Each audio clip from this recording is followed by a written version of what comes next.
Hello, everyone. Hope you are doing well today. My name is Dr. Garrett Smith, known as the nutrition detective around these YouTube parts.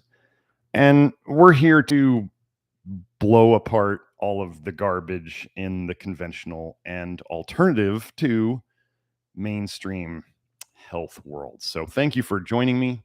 Remember, if you're here, you want to like the video. That helps other people find it. If you're in the chat, make sure to X out and like it. And then also, if you're here later, make sure to leave a comment so that the algos know that people dig what we're laying down here. So I got a lot of stuff. I thought I came into today thinking I wasn't going to have any topics. And then all of a sudden I was like, I have topics galore. Let me put my phone on airplane mode, which relates to something that we're going to go over today real quick. Arthur Firstenberg of the Cell Phone Task Force put out a Substack the other day. Let me put that link up. Some of you may have been hearing about racehorses dying at racetracks. Unheard of numbers. Let me just look at some of the headlines here. So Churchill Downs suffers 8th horse fatality in past 3 weeks. 8 horses dead in 3 weeks. Now, there's also, I was looking at another one, AZRADALE, so Azradale at .substack.com. He was saying here, after the deaths of a dozen horses in the last month. So, a horse dying every 2.5 days. And so what Arthur Firstenberg wrote about at the Racehorses at Churchill Downs article that he wrote. Apparently now, so for those of you who are walking around with your earbuds in, your Wi-Fi earbuds or your Bluetooth, or you've got your Bluetooth watch on, or you constantly have your Wi-Fi on your phone in your pocket. I don't know if here's something you need to know about your Wi-Fi devices. This is something a lot of people I think don't know. When the Wi-Fi is on, or the Bluetooth is on, or the cellular's on, it is constantly sending a signal out. This is how these things, when you match them up, when you link them up, this is how they find each other. They have to send out a signal. Okay? So while that cell phone's on in your pocket, and you've got the cellular service on, and you've got the Wi-Fi on, and you've got the Bluetooth on, and you've got the GPS location on, it is sending out 4 different signals into your leg and your genitals. Okay? 4 signals. That if you have all the stuff on your phone, it's sending out 4 signals. So now what they started doing, what Arthur's talking about, is they started putting a transmitter, I don't know if it's Wi-Fi, or it's probably Wi-Fi, but also maybe Bluetooth, under these horses' saddles. And it's actually been known for a long time that horses are exquisitely sensitive to EMFs. And you can read in that article about how people have noticed this. And then they put aluminum horseshoes on them, which apparently are extremely conductive. EMF, electromagnetic frequency. So the thing that I've talked about this before here, the thing that people don't understand about why are some people electromagnetically sensitive and some people not? Well, we've talked here about copper toxicity is like epidemic everywhere in the Western world. Your copper water pipes aren't helping. Your birth control pills aren't helping. Your plant-based diets aren't helping. All these things are just plant foods in general are going to be higher in copper. I'm not saying eat none. I'm saying plant foods in general are going to be higher in copper, and animal-based foods are going to be lower in copper. Okay. Copper is the most conductive mineral that we have around. That's why we run it in wires through our houses. That's why it carries the electricity. It's because it's such a good conductor. It's very good in terms of being electric, if you know what I mean. So if you had too much copper in you, you'd be a little too conductive, a little too electric.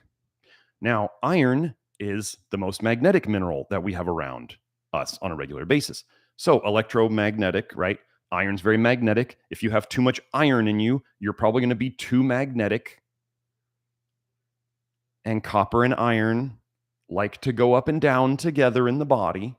So generally, if you have too much of one, you're going to have too much of another. And then if you're too electric and you're too magnetic, then you feel bad. Okay. So what they're saying is that nobody out there is talking about the combination of, except for Arthur Furstenberg, about the transmitters that they're putting on these horses, which is measuring and sending data at something like 2,400 pieces of information so many times a second. Like they're monitoring these race horses like they're race cars. Those of you wearing like fitness trackers that are Wi-Fi and Bluetooth, you're doing the same thing to yourself.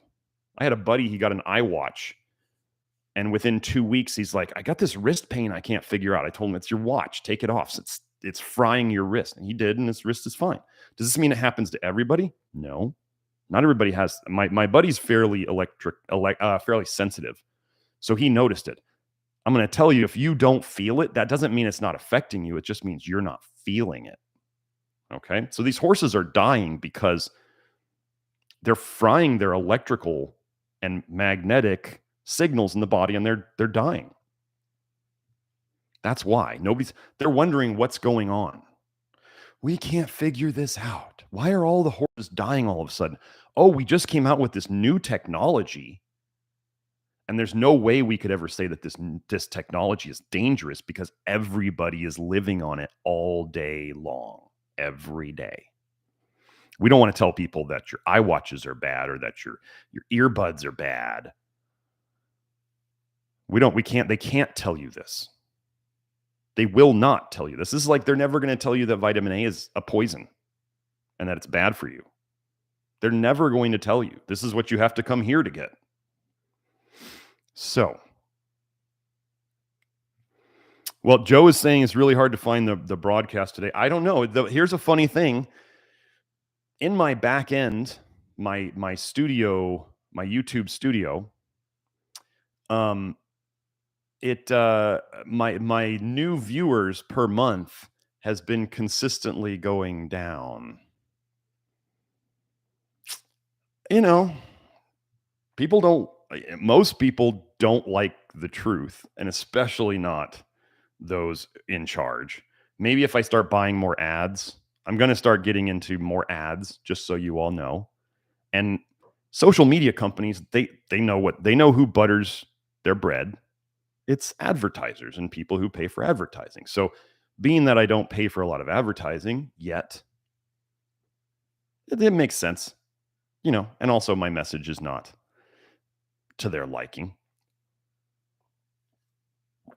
So anyway, what I'm saying about all the EMF stuff. Okay, you got your phone, like turn your phone on airplane mode if you don't need it on, especially if you're going to carry it in your pocket by your genitals. Put it on airplane mode. It'll turn off the Bluetooth. Oh, nice. The video is showing as unlisted. Awesome. Thank you, YouTube. No wonder we only have 18 people watching it live. We're usually up around 50, 60, 70. So yeah. Good. Great. Yeah, well, should be public. But either way, it'll be up later. I don't have time to go in. If something wrong got clicked along the way, I don't know why it would do that, but things happen and things get suppressed. So we'll do our best. So anyway, EMFs, don't wear them on your body and think that they are innocent. I swear I had some of those ear conduction, the bone conduction headphones, and they were Bluetooth. And yes, I should not have done it, but still, I thought maybe people are out there saying the Bluetooth's not as bad. Whatever. So I got some because I wanted to have some music while I was working out and I didn't want the earbuds. And I developed like TMJ after wearing ear conduct. I mean, they're freaking vibrating your bones, right? And then I developed TMJ on the right side, and I swear that was like weeks after I started using them, and then I threw them in the garbage. So anyway, be very, very careful. Don't trust Bluetooth. Don't trust Wi-Fi. Don't trust cellular. It is, cellular is microwave. It is a microwave signal. That's why your phone gets hot, folks. It's a microwave. It's sending out microwave radiation. So you're microwaving right by your genitals if you're carrying around in your pocket or oh gosh, these women who are carrying around their... I heard a story. I don't know if it's true, but there was a story of a woman who would constantly carry her cell phone in her bra, and she got like a cell phone shaped breast cancer issue. I don't know if it's true. Doesn't seem too outlandish to me. Just be very, very careful. There is a company out there. I'll put it up here because I do support them. I have no financial relationship with this company. Let's see if I can find them. Or are they getting suppressed too? There it is. Vortex BioShield. I will say that I have felt positive impacts from these, and there's stuff out there that's so expensive. You can spend money through the nose on stuff that may or may not work at all. Look at the tests that this company put up on their website about the alternative types of testing that they use to show that it helps reduce the issues from your cell phones. I've got these on my cell phones. I've got them on my modems. I've got them on my kids' stuff. Okay, Beth was saying her tumor wasn't cell phone shaped, but it was in the area of where she carried her phone. The story is true. Makes sense. I mean, but that was so the general story's true. Yeah, it makes sense. I mean, geez. We know that microwave radiation will cause cancer. So keeping your cell phone on your body all the time will cause you problems. So I don't want to spend too much time on that. But yeah, Vortex BioShield, very inexpensive. You will actually notice your cell phone gets less warm if you put these things on it. It will, if you have, I learned about these from a woman who had EMF problems, and she told me that it helped her immediately, and I got them, and I was like, this helps. So anyway, there's that, and it's so much less expensive than all the other stuff out there. Apparently, if you want to call and talk to the owner will chat up people for quite a long time if you want to talk to them about the EMF stuff. But what is the thing driving your EMF sensitivity? I'm going to tell you, it's probably your copper toxicity and your iron overload. Maria, they stick to, you can put them on the case, you can put them on the phone, you can put them on the case. Maria was asking, where do you stick them? If you get the phone ones, you stick them, mine's on my case.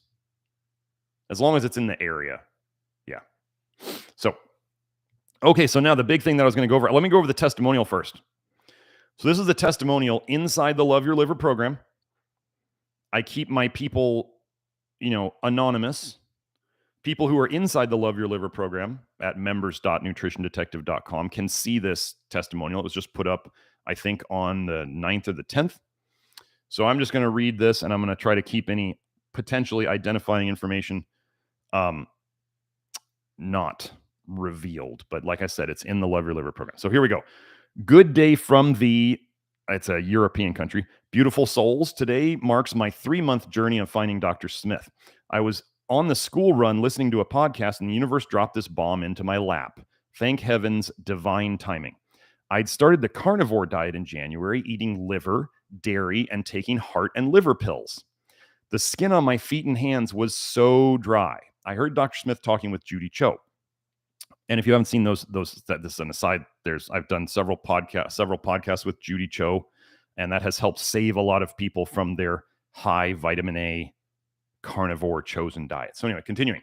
My instincts told me what he spoke of was right, made total sense to me. I was hooked. I binge watched all the Nutrition Detective YouTube videos. I've learned so much. Thank you. I immediately stopped all supplements / toxins. They can be one and the same. I'd been on a detox for about 18 months at this point as my body came out in a full-blown purple rash. Eek, I went to a holistic doctor who helped me find out that my liver and kidneys were struggling massively. I have a lot of tattoos. We slowly detoxed them. Then I decided to go it alone a la carnivore. After only 3 months, the universe clearly wanted me to stay clean rather than fill myself with toxins again. I am so grateful for this. Having my bloods done with my holistic doctor, it showed my zinc was extremely low, but she didn't seem bothered. We know better than that now, don't we? I was on the contraceptive pill for about 16 years. Oof. Now at 44, I stopped 2 years ago and my teenage acne came back. After learning that zinc is a massive help, I upped my zinc and my skin has already massively improved. Thank you. Now just imagine this, folks. What if your zinc, your vitamin A responsive, if you want to call it that, right? Because they give Accutane for acne, right? And it helps with acne while it destroys your insides. But what if that was simply most of the time just a zinc deficiency? And you've got doctors shrugging off. You actually have a blood test with a zinc deficiency that's easy to fix. And they're just like, whatever. You probably just need more Accutane. No, I mean, seriously. Okay, so anyway. After learning that zinc is a massive help, I upped my zinc and my skin has already massively improved. Thank you. I joined the Love Your Liver Do-It-Yourself program last month and still going through the material. Love it. What a wonderful community this is. I've shared my knowledge with my family, and thankfully my beautiful parents have now stopped taking cod liver oil after 20 plus years. Question for you, beautiful lot. And I'm going to address this today in the Love Your Liver program. Since stopping all vitamins and going on a low vitamin A diet, my tongue feels like it's constantly burning / on fire / hot. My gut tells me this is part of me detoxing. Just wondering if anyone else has had this. Here's the list, folks. Here's the improvements. So before you think, oh my gosh, her tongue is hot, let's go over the list of improvements. Aches and pains all gone. Swollen gout toe gone. Acne gone. Hair and nails growing strong. Sleeping like a baby. Floaters getting smaller. Hormones balancing nicely and hardly any PMS symptoms after being diagnosed with PMDD 5 years ago. Generally happier all around. Wow. Thank you, Dr. Smith. So glad I found you. So some people will fixate on, oh my gosh, why is her tongue dry? Why is her tongue hot? Did you listen to that other list? Right? Is it probably related to detox? Possibly. Could it be? I'll tell you some things that people can sometimes overdo or underdo that could give you a dry or a hot mouth. Sometimes it can be they're just simply not drinking enough water. Sometimes people can give themselves a dry mouth. This is the craziest thing. If you drink too much water, which seems like it doesn't make sense, but it's called hyponatremia. And if people, it's a very strange thing when people drink too much water, they dilute their blood sodium, and low blood sodium from an excess of water will give you a dry mouth. You can look up symptoms of hyponatremia, low blood sodium, and a dry mouth, which can also be interpreted as a hot mouth, can be caused by drinking too much water. The other thing that we've seen is people who do too much potassium for their needs can cause a dry or a hot mouth. Another thing that will cause a dry or a hot mouth is unrefined sea salt or rock salt or mined salt. Unrefined.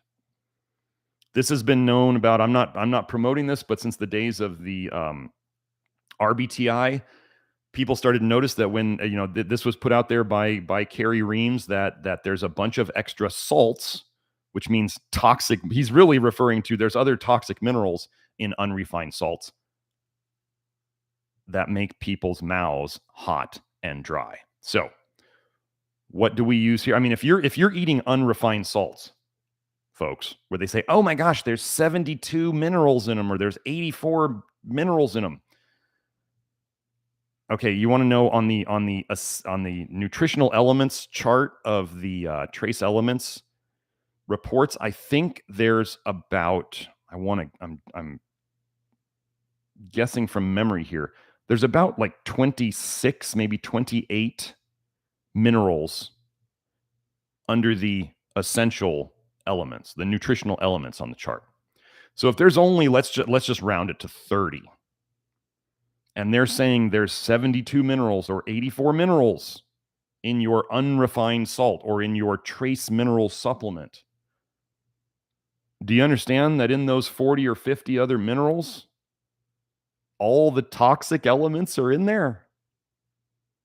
Do you understand that when you are taking unrefined mineral sources, whether it's trace minerals, I mean, the Great Salt Lake in Utah is advertised as being so wonderful. We get all these trace minerals from it. Do you know that the Great Salt Lake had the highest levels of tested mercury in it of anywhere on the planet at one point? Highest levels of mercury. And you can look it up. Look up Great Salt Lake and mercury. Okay? So you can go and eat all your trace minerals. You're getting all the trace minerals. If you get all the minerals, you're getting all the toxic minerals by definition. So that can definitely cause a dry or a hot mouth. Now, there's other things that we could get into, but this is not my plan for today. So we have that.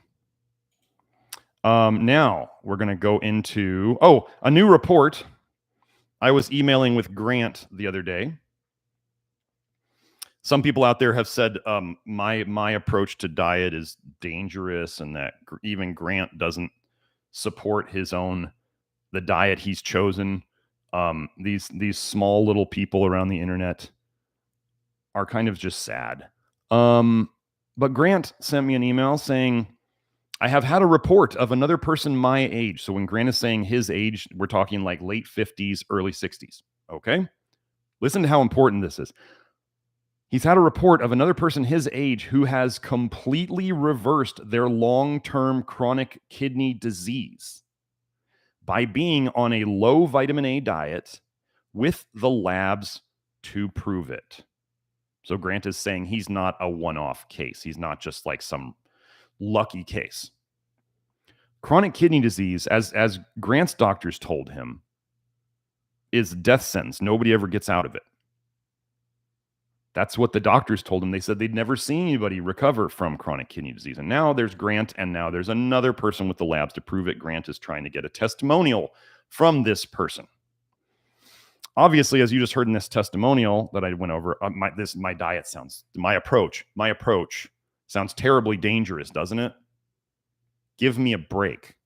Now, some of these people out on the internet like to advocate lots of eggs.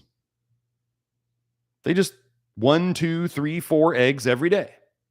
Okay, so before we go into this, the research on eggs that nobody ever told you, and I want you to understand when I go into eggs, for all of you people who obsess about cholesterol, that's a red herring. I'm not going to talk about cholesterol one bit in what I'm about to go over. And for those of you who the other people like to talk about little studies in petri dishes and cellular studies and all that stuff. I'm going to, but then some people out there love to throw out what they call the epidemiological studies, where they're looking at large groups of people. I just want you to understand, they'll take cell studies where people are looking at cells by themselves, one turnover of cells. And they will assume that this has validity in an entire organism. And then all of a sudden, when they look at large groups of people, we should just discard all of this information, because nobody actually they're not going to take people out of their daily lives and put them in a metabolic ward for 5 years to see what eating eggs does to them. So, folks, you either you can take cell studies, which I'm going to tell you actually usually show you the exact opposite of what happens in the human body. So you can look at studies which shows you the opposite of what you're going to get in an entire organism. Or you could look at what lots of people have done and what we're going to do when we look at this is from a Twitter thread of mine. Let me put the Twitter thread on in the chat.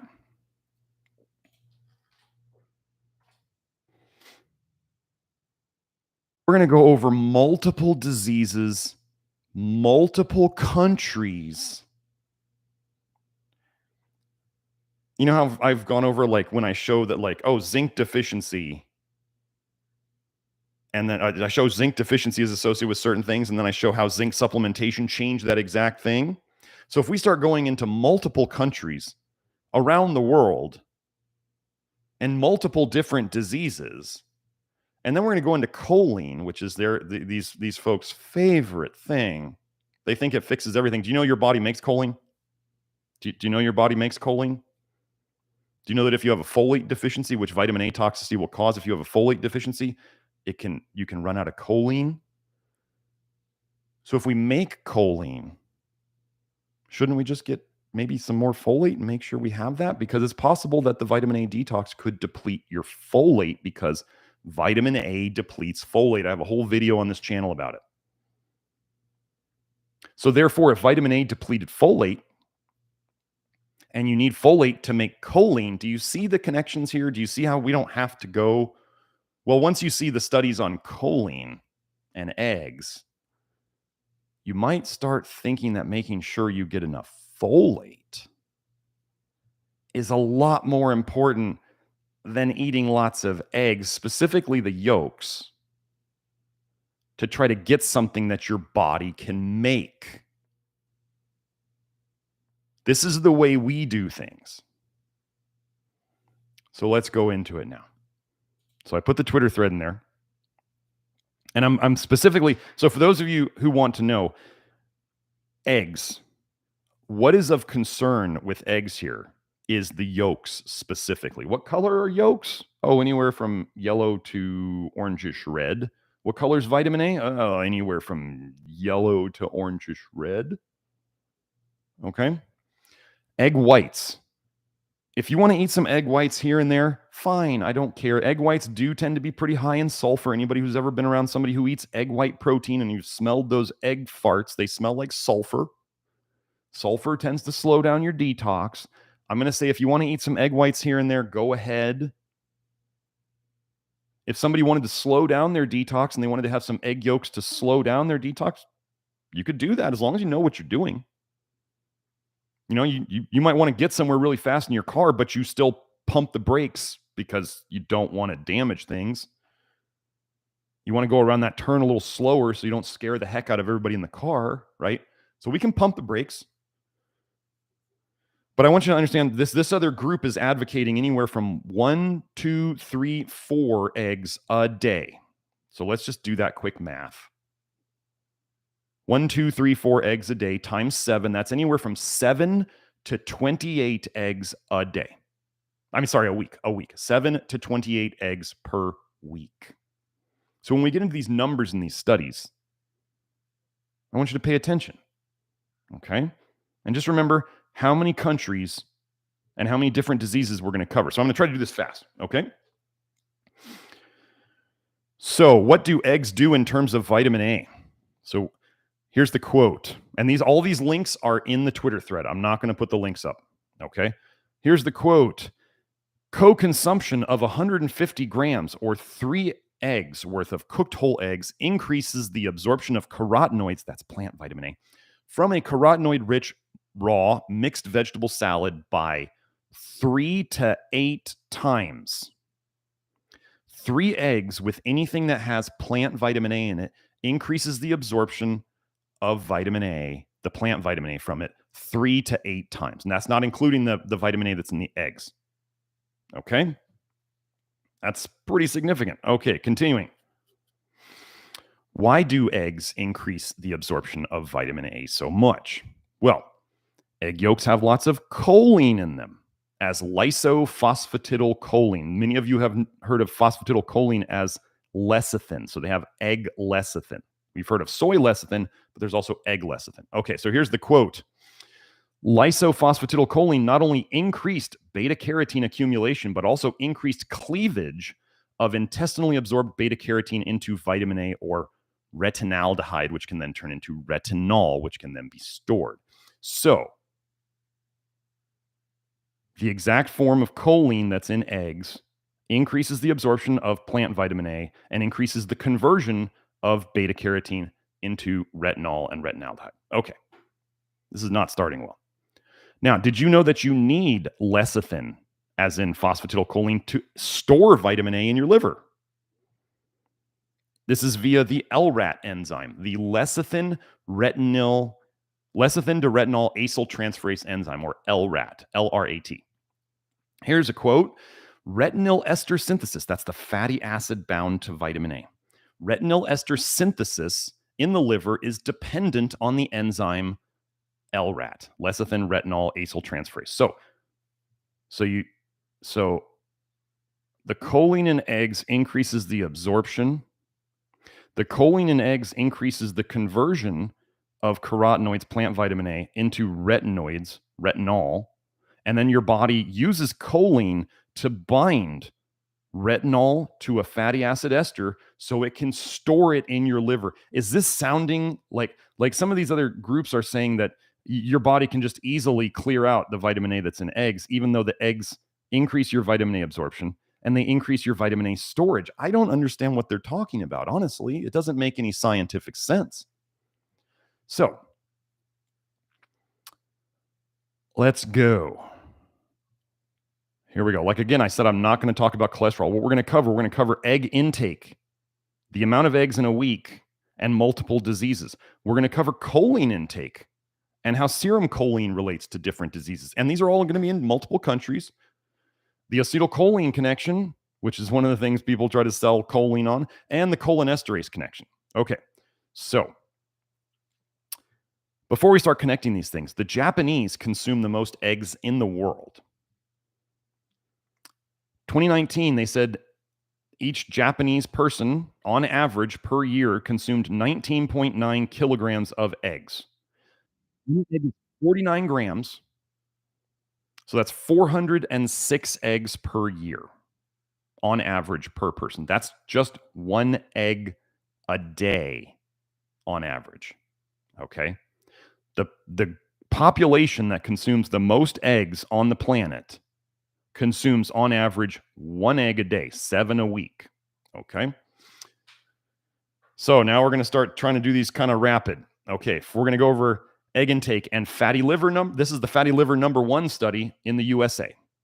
Here we go. There was a significant positive linear relationship. That means as eggs go up, the disease goes up. There was a positive linear relationship between fatty liver index, AST, and ALT. Those are bad. Those are liver enzymes you don't want high, with egg consumption. And participants in the highest tertile, T3, of egg consumption had an 11% increased chance of non-alcoholic fatty liver disease compared with the lowest third. Okay, egg intake, fatty liver go up together. And liver enzymes went up too. That's not good. So that was USA. Continuing, we have a fatty liver study on eggs in Iran. Quote, participants who consumed 2 to 3 eggs per week. Remember, this group is talking about 7 to 28 a week without a problem. Participants who consumed 2 to 3 eggs per week were 3.56 times more likely to have non-alcoholic fatty liver disease in comparison to those who consumed less than 2 eggs per week. Continuing that same paper, adjustment for known risk factors of non-alcoholic fatty liver disease strengthened this significant association so that individuals who have consumed 2 to 3 eggs per week had 3.71 times increased risk of non-alcoholic fatty liver disease than those who have eaten less than 2 eggs per week. So they adjusted for the risk factors and they found that there was a higher risk of non-alcoholic fatty liver disease once they took the risk factors out. Okay, continuing. This is still the same paper. Our data indicate that higher egg consumption in common amount of usage is associated with a higher risk of non-alcoholic fatty liver disease. They were saying their common usage was 2 to 3 eggs per week, not 7 to 28. Okay, let's keep going. Now remember, that's already 2 different countries for the same disease. So are we going to connect vitamin A and fatty liver? Well, here's a quote. Non-alcoholic fatty liver disease leads to rearrangements in retinol, vitamin A metabolism, leading to vitamin A accumulation in hepatocytes, which are liver cells. Some of you may have seen the pictures that I've put up before. So what color are egg yolks generally? They're yellow. What color is vitamin A generally? Yellow. Those of you who have seen lecithin, like soy lecithin or sunflower lecithin or egg lecithin, what color is phosphatidylcholine, aka lecithin? It's yellow. Now, here's a funny thing. If you go and you start searching for pictures of fatty liver on the internet, what color is fatty liver? It's yellow. It's trying to be yellow because the liver is normally like a deep maroon, reddish maroonish color, right? It's that liver color. But if you could imagine as fat and yellow things like vitamin A and lecithin and all that were infiltrating your liver, the liver starts to turn yellow. So it's yellow with a reddish tint to it, that maroonish tint. Weird. That's a weird coincidence. Okay, so now let's go over eggs and food allergies. Quote, after cow's milk, hen's egg allergy is the second most common food allergy in infants and young children. Have you guys ever seen, on one of my old live streams, I went over the astonishing connections between food allergies and how much vitamin A kids get when they're young. Wow, eggs have vitamin A in them and they're really well stored, really well made to store that vitamin A in the liver. Such a weird coincidence. Gosh, what's in dairy too? Vitamin A and vitamin D and lots of calcium. Huh. Weird. Maybe it's not an allergy at all. Maybe it's a toxicity reaction. Okay, another paper on eggs and eczema. What did Grant fix by getting rid of vitamin A?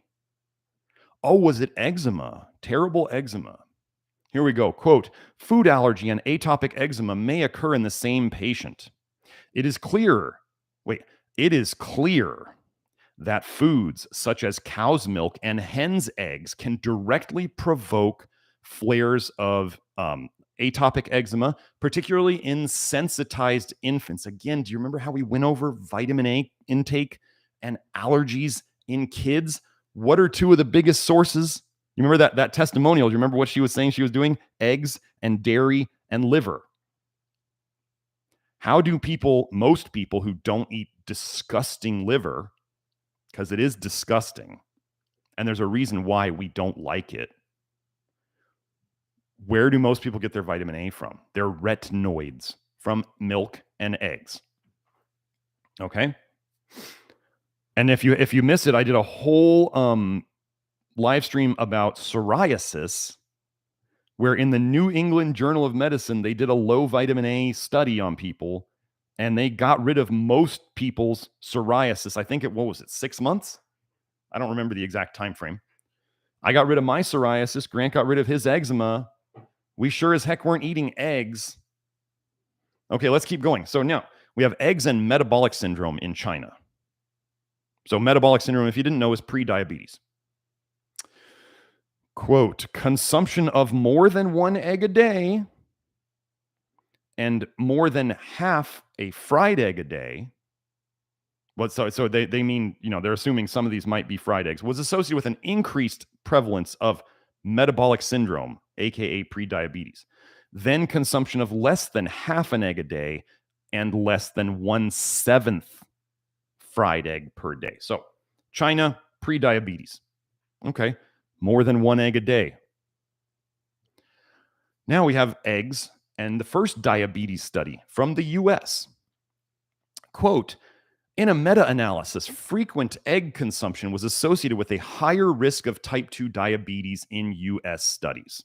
Okay, there's the first one in the US. Let's do the second study in the US on diabetes.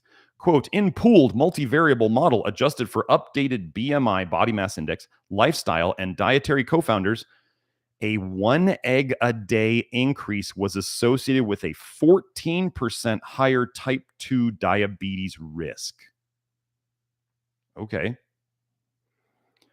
Now let's go into eggs and TMAO, which is a marker of it's a heart disease risk factor. Wait, diabetes is associated with increased heart disease. Okay. Quote, consumption of eggs was associated with increased plasma and urine TMAO. We don't want that. Concentrations with about 14% of total choline in eggs having been converted to TMAO. So TMAO is, as I said, is considered a heart and cardiovascular disease risk factor. So here's a thought. If your body was able to, in charge of making the choline, do you think it would make so much that it's getting converted to TMAO? Or do you think it's more likely that you would possibly get too much choline that would be converted to TMAO if you're trying to shove eggs down your throat? Do you think there's a weird connection here? Here's a saying that's very important. How much poison is too much? And the only proper answer is just enough. Somebody was asking me, should I do your testing and consultation package, Dr. Smith? Like they're feeling better. They got better from their stuff. And they were like, should I keep doing it? I don't know. Should I? And I was like, well, you could stay ahead of things and not get sick. Or how do most people figure out that they're doing the wrong things for their health? Well, something breaks. How much poison is too much? Just enough. When do I know that I've gotten sick, Dr. Smith? When you get sick. That's how it works. If you're not testing and you're not staying ahead of it, you're probably falling behind because you're not monitoring it. That's just the way it is. I don't make the rules. Okay, so now let's go into eggs and heart disease and mortality, which is risk of death in the U.S. Increased consumption of dietary cholesterol or eggs was significantly associated with increased risk of incident cardiovascular disease and all-cause mortality in a dose-response manner. I want you to understand that what they're saying there is the risk of cardiovascular disease and all-cause mortality, all-cause risk of death. The more eggs they ate, the more that risk went up. Okay? 28 eggs a week. Sure, go ahead. Eggs and heart failure in Sweden. So we've done China, we've done US, we've done Iran. Now we're in Sweden. Quote, daily egg consumption at more than or equal to 1 egg a day was associated with a 30% higher risk of heart failure. Wow. Now let's do again eggs and diabetes and heart disease in the US. Quote, higher egg consumption appeared to be associated with increased risk of coronary heart disease only among diabetic subjects. Okay. So now remember, before we went over how eggs increase the risk of diabetes and metabolic syndrome, and then we have eggs increase the risk of heart disease in diabetics specifically. This is not a good pattern, folks. Okay. So that was, we're still continuing the same study. Quote, among diabetics, consumption of greater than 6 eggs a week was associated with an increased risk of coronary artery disease. Oh, I'm sorry. This was a second paper. This is a different paper. So we had 2 on eggs and diabetes and heart disease in the US. Okay. Now, another one on eggs, diabetes, and heart disease. Oh, if you guys haven't seen it, I did do a whole live stream on how vitamin A increases your insulin resistance and is associated with increased risk of diabetes, and it's associated with people being fatter. This is such a weird pattern that I keep finding over and over. Okay, here's the quote. Egg consumption was associated with increased cardiovascular disease risk among older community-dwelling adults with type 2 diabetes.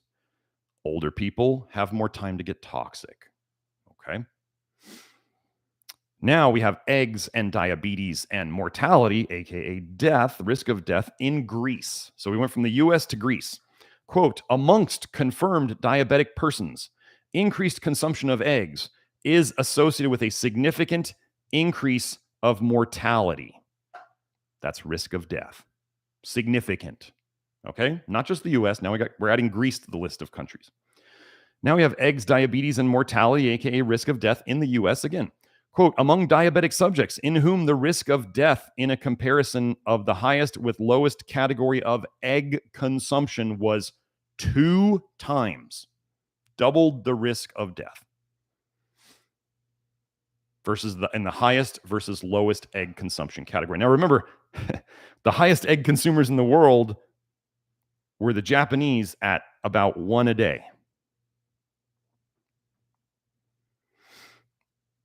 Now we have eggs and cancer. Quote, consuming more than or equal to 5 eggs a week, still below that magic 7, consuming more than or equal to 5 eggs a week was significantly associated with an increased risk of breast cancer compared with no egg consumption. A positive association between egg intake and ovarian and fatal prostate cancers, guys, cannot be ruled out. We've been over here before. Cancer is accumulated toxicity. Cancer is your body desperately making storage areas to store some unknown toxin that might be in eggs. I don't know. Weird. Oh, and remember, breast tissue is fatty tissue. Fat-soluble toxins. Retinol esters. Vitamin A bound to a fatty acid ester. I don't know. This is some weird connections. Now let's go eggs with total and cancer mortality, as in risk of death from cancer, in Japan. Quote, egg intake was directly associated with total and cancer mortality. And that cancer mortality in the 1 to 2 eggs a week group was significantly less than that in the 1 egg a day, as in your magical 7 eggs a week group. Now we have egg yolks versus egg whites. So some people will say, well, do you mean what's the part of the egg that's a problem, Dr. Smith? Well, it's something in the yolk. Here we go. Egg yolks versus egg whites on risk of death, as in mortality in the U.S. Quote, whole egg intakes were positively associated with risk of all cause and major cause specific mortality, whereas egg white / substitute consumption was inversely associated with mortality. More whole eggs, more risk of death. Egg whites was actually with a lower one. Okay? Positively associated is not good in this situation. Inversely associated is good. I'm still not going to eat a bunch of egg whites. I'll have them if I go to a restaurant or something, but that's about it. Now we're going on to choline. So that was just eggs. So nobody ever told you all about this research on eggs. And other people are out there, you know, they look at cell studies and they start saying, you need choline and all this. And then we go and we look at eggs, which are the best source of choline in the diet. We're going to get to that now. Now we're going to go into choline specific association with diseases. Okay, so we went over eggs. And notice I'm not talking about cholesterol. That one study mentioned it, but I don't care. I'm not talking about cholesterol. 80% of your cholesterol in your body is made by your liver. Oh, there's the liver again. Cholesterol is not the issue in terms of eating eggs. Okay, so let's go on to choline. So we're going to connect eggs and choline first. Quote, rats were fed lecithins derived from eggs.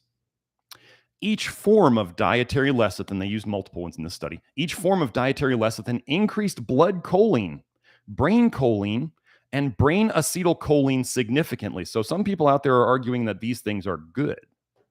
Okay, let's see if that holds up. Here's a quote. Dietary choline appears to be more bioavailable via egg consumption when compared to a choline supplement. Is that good? Let's see. Here's another quote from another paper. Plasma choline, as in the blood level of choline, was predicted by egg consumption. They could predict plasma choline, your blood levels of choline, by how many eggs you ate. That's how intertwined they are. Okay, so let's see what happens as choline goes up. Okay.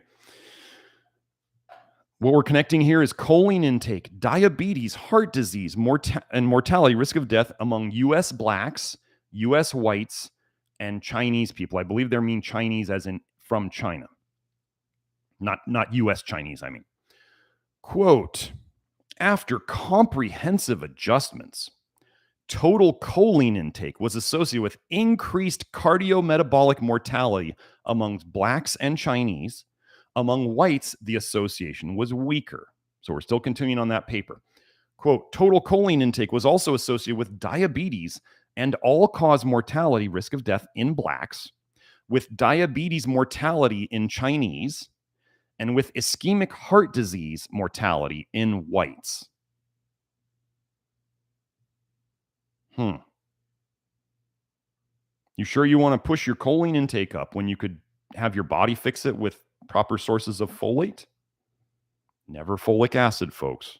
Never folic acid. So remember, eggs are the highest choline-containing food, and eggs raise your blood choline so well that they can predict your blood choline from your egg consumption. Let's keep going. Oh, wait, this is one last quote from the previous study. Quote, high choline intake was associated with increased cardiometabolic mortality in racially diverse populations. So we've got your diversity and your inclusion.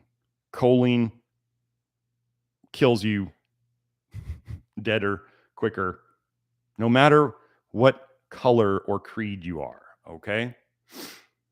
Now, I'm not saying, okay, this is important. I'm not saying to avoid all choline. Did I say that? No. I'm saying we're not encouraging you to think that choline is something you want to try to increase in your diet, especially not through insane consumption of eggs. I don't care what your grandpa did or your great grandpa. You don't live in their world. Okay? You are not your great grandpa. There was no glyphosate around with your great grandpa. There was no chemtrails with your great grandpa. There was no EMFs like there are today with your great grandpa. All of it adds up. Okay? So now we're going to go into serum choline. Gentlemen, we're going to look at prostate cancer in Sweden. Quote, the results of this large prospective study suggest that increased concentrations of choline may be associated with an increased risk of prostate cancer. And again, remember, plasma choline was predicted by egg intake. Okay, so now we have serum choline and colorectal cancer, as in colon cancer, in the US. Here we go. Quote, higher serum choline concentration was associated with increased risk of colorectal cancer. Let's go over serum choline and high blood pressure, aka hypertension, and risk of death, mortality in China. Quote, median serum choline concentration for the hypertension, the high blood pressure cases, was higher than that in controls. So people with high blood pressure had more choline in their blood. Okay. Continuing, there's another quote from that paper. There was a positive relation between serum choline levels and all-cause mortality risk. More choline in your blood, remember, predicted by eggs, more risk of death from all causes. There was an increased all-cause mortality risk for participants in quartiles 2 to 4 compared with quartile 1.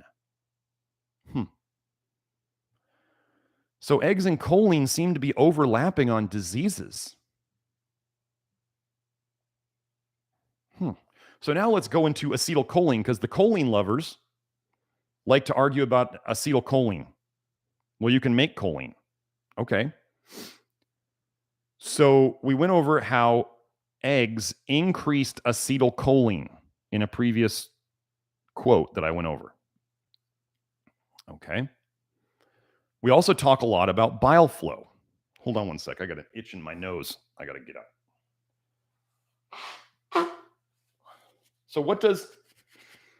We talk a lot about bile flow, right? We do want to increase your bile flow over time. Okay, I want you to understand, we've been over this before. I'm not going to go all the way into toxic bile theory. Your bile problems, your toxic leaky bile, is the cause of your health problems. Okay? Fixing your toxic leaky bile by making it less toxic and making it not leak is how we fix the problem. Now, I have been over before that one way to get relief from your symptoms, think of pharmaceutical medicine. One of the things that pharmaceutical medicine does is it will often decrease your bile flow. So you're not making the bile. It's not coming out, or you are making it, but it's not coming out. So where is it getting stuck? Oh, I don't know, maybe in fatty liver? What color's bile again? Oh, it's yellow.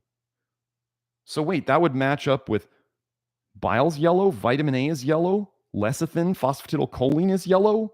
What color's fatty liver? Yellow.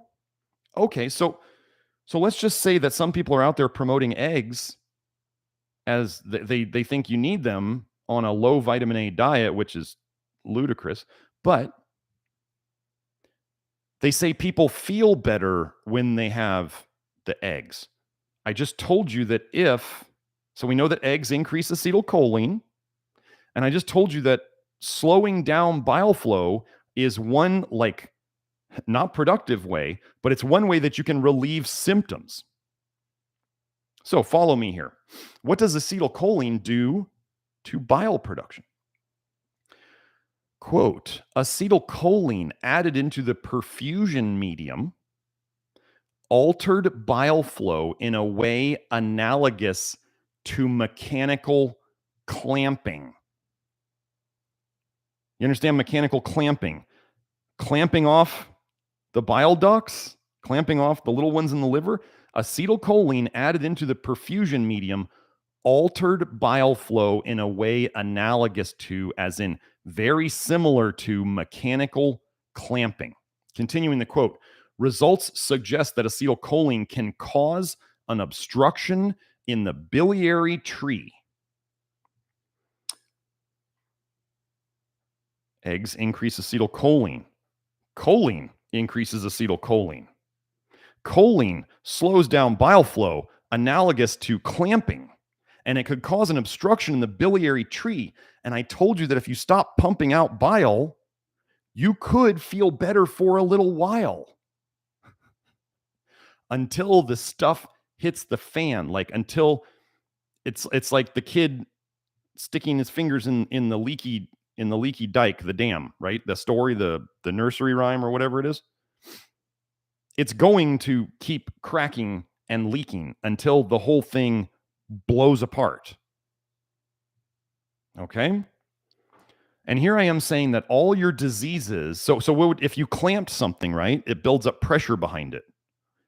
Eventually, you build up too much pressure, things start to leak and burst. And then you have, let's say we were talking about the liver, and you're clamping the liver with lots of eggs and choline, and you're building up pressure behind it. That's called toxic leaky bile. That's called cholestasis. That's what we're fixing. Weird that I have all these studies on eating eggs and choline as in causing the big diseases that we talk about today. Remember, no one ever told you about these studies. There was a lot of them, right? A lot of countries.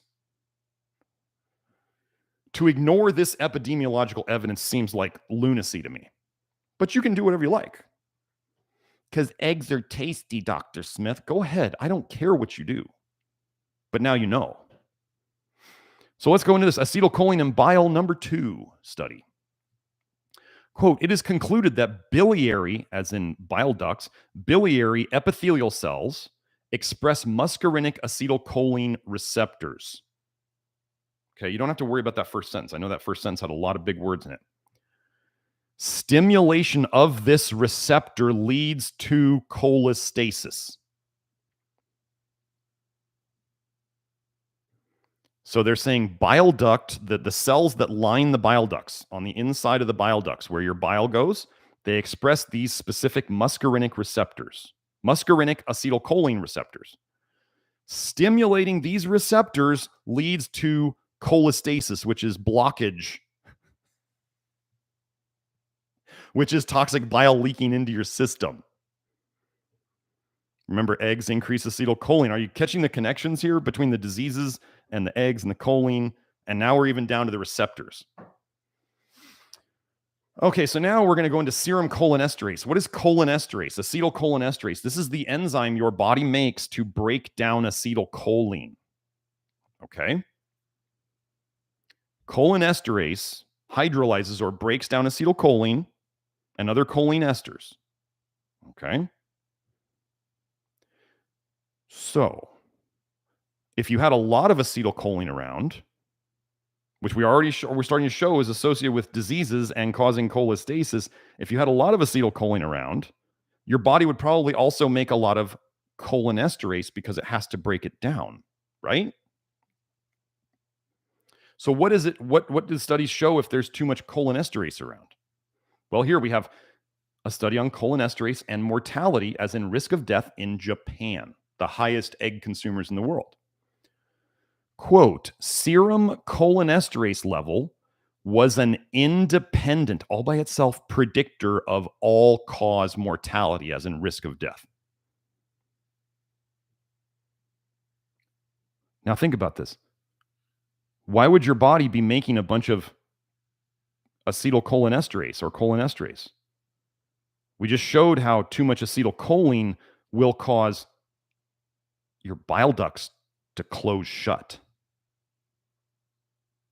Your body would want to work very hard to clear that out. What are eggs the best at raising? Are you following here? So, that's what I got.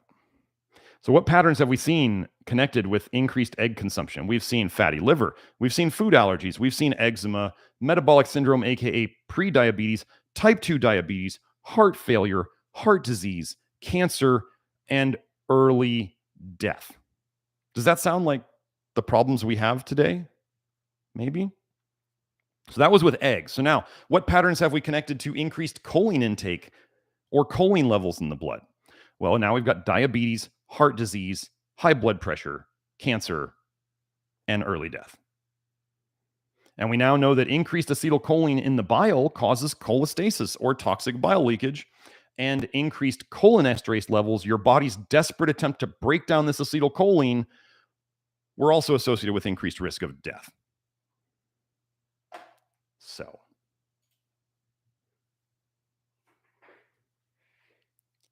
oh, and here's Hope saying her 12-year-old got rid of his eczema on a low vitamin A diet. So folks,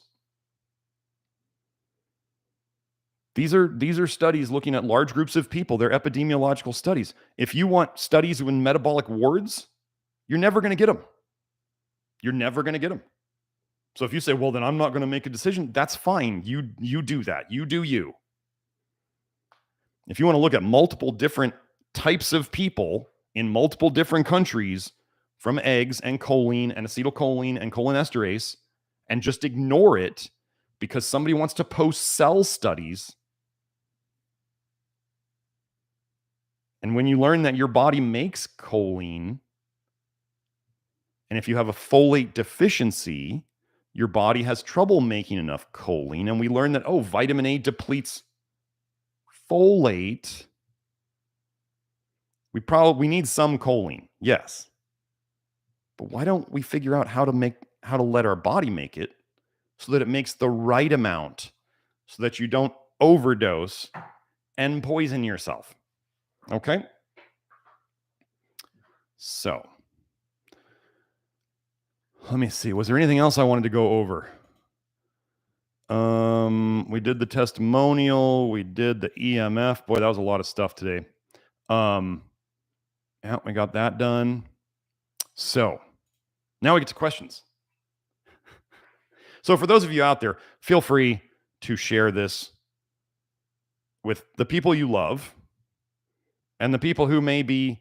So I want you, if you're out there and you're torn on the egg thing, I want you to understand, I just showed you, and let's say you're saying, but I eat some eggs and I feel better. I just showed you how that can work.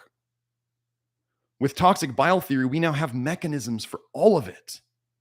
It all makes sense now. When you understand where your bile is going or not going, you can then go, okay, so maybe I feel better when I have an egg or two a day. Because, so first thing, if you want to know if it's the egg or not, Like somebody was saying, well, I eat an egg in the morning and I feel really full.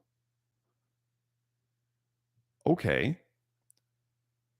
But it's because they tried this is a person out there, and this is an honest person. They tried switching to oats for breakfast. Now I didn't necessarily say that an all carb starch breakfast is necessarily a good thing. That wouldn't fill me up. So I said, if you're trying an egg or whatever it is, it could simply be try the different macros, like look at the macronutrients in an egg, how much protein, how much fat, how much carbs, whatever, and have a breakfast that's the same as that. That's not the egg, and see if that's satiating. It could just be the protein. Protein is one of the most satiating things, right? So if you switch from a good protein breakfast to an all grain breakfast, that may not be as satiating. That doesn't mean somebody needed the egg. Okay. Now, I've also been over the research on this live stream about how vitamin A is addictive. Are there lots of people who say, I just don't feel right if I don't have my coffee in the morning? Are they addicted to something? Yes. Is vitamin A shown in the research to be addictive?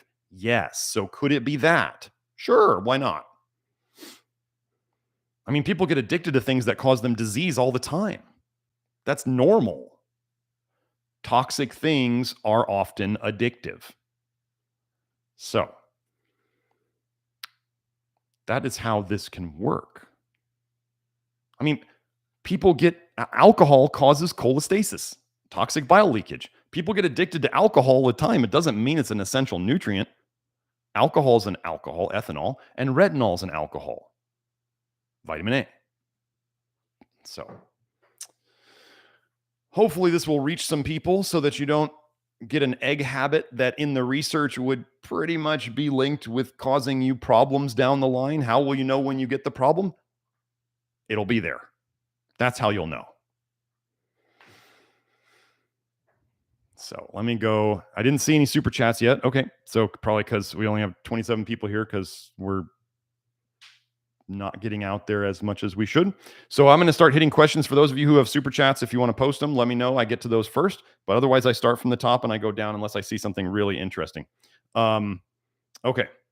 And I just wanted to say from here that Helen said, I feel fantastic since I minimized my vitamin A and had my IUD as an intrauterine device, as an implanted contraception, removed. Thank you. Awesome. This is what we're trying to do. I mean, always just remember, everybody, if you are doing something, ladies especially, that is making you infertile, this sounds so simple, but fertility is health. Health is fertility. That is really, when you think about it, like, what's the purpose of life? To reproduce. I mean, there's no reason to be here if you don't have more people coming. So, if you, and to be healthy, people can't reproduce if they're not healthy. And if they do reproduce, it's lower quality people coming out, right?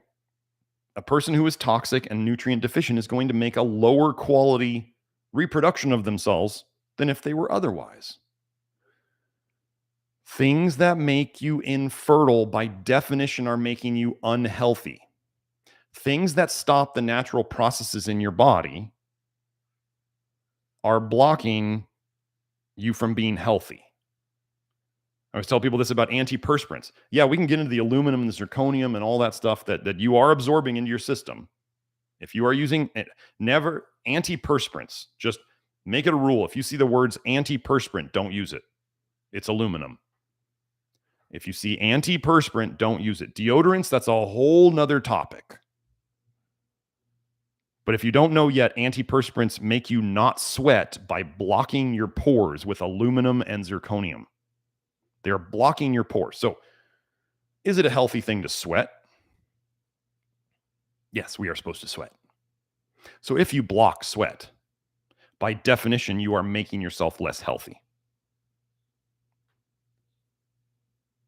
Okay? These sound so simple. Like, I mean, there was a day where I was like, where this came to me, and I was like, wow, this blows my mind. It seems so simple, but why didn't I ever think of it this way before? And so I'm hoping those of you who are hearing it like this for the first time, that, yeah, it may seem, you'll be like, why didn't I figure this out before? Everybody figures it out at their own pace. A lot of these things, we are trying to bring back logic and thinking about things in basic terms. I was watching a thing on Instagram today where a guy was saying they were talking about organic versus non-organic fruit. And they were talking about the pesticides. And the one guy was saying, well, organic pesticides sometimes have a higher toxicity rating, a lower LD50, as in lethal dose of 50% of the studied animals. Sometimes the organic pesticides have a lower LD50 than the inorganic ones. Okay, maybe. If you're using a pesticide, this is something I want you all to remember, because somebody just asked about a parasite. They're asking, what on your program addresses parasites? The program makes you healthier so your body can address parasites, but we'll get to that in a second. If something kills living things, it's not good for you either, generally. People say, oh, but that's not in the studies, that's not in the research. If it kills living things, it's probably bad for you, and you can probably bet on that. Now, I just saw an ad for like a new, it was a bug spray. So you could spray bugs with this, and they were saying it's non-toxic. It's not toxic to you, but it kills the bugs. I forget the name of the product. I really don't even want to say the name of the product if I knew it, because I don't need them coming after me legally. But they said what was in it was geraniol and lemongrass oil. Geraniol, I forget what the percentage is, but geraniol has citraldehyde in it. And lemongrass also has citraldehyde in it. Go look it up. It's an aldehyde, mostly found in citrus-related plants. Like lemongrass smells like citraldehyde, right? Doesn't necessarily have to be citrus fruits, okay? And no, I'm not a botanist. Geraniol, I know enough. Geraniol has citraldehyde in it, and so does lemongrass. Do you know what citraldehyde has been shown to do in the research? It slows down your aldehyde dehydrogenase enzyme. So you build up aldehydes in your system, which are toxic to you. I mean, do you know that caffeine slows down ALDH, and plants make caffeine as a pesticide? Caffeine's not good for you either. Neither is citraldehyde. If it's toxic to a living thing, and I don't mean people be like, the dose makes the poison. I'm talking about, like, if you can spray a bug with a couple of sprays of this and it dies, that's pretty toxic, okay? So if things are sold as pesticides, herbicides, like glyphosate has like 4 patents. I just put up a blog post on the website about this. There was the descaling agent. So glyphosate, right? That's Roundup. It's a descaling agent, which means it chelates minerals. They made it to clean the insides of industrial boilers, to grab minerals out of the inside of boilers. Okay. Then it was patented as an herbicide to kill plants. Then it was patented as an antiparasitic. Hey. Then it was patented as a biocide. Do you understand what biocide means, right? Like antibiotic, antibiotic, anti against, bio is life. A biocide, genocide, biocide, life. Against life. So you see in the pattern here? Herbicide, antiparasitic, biocide.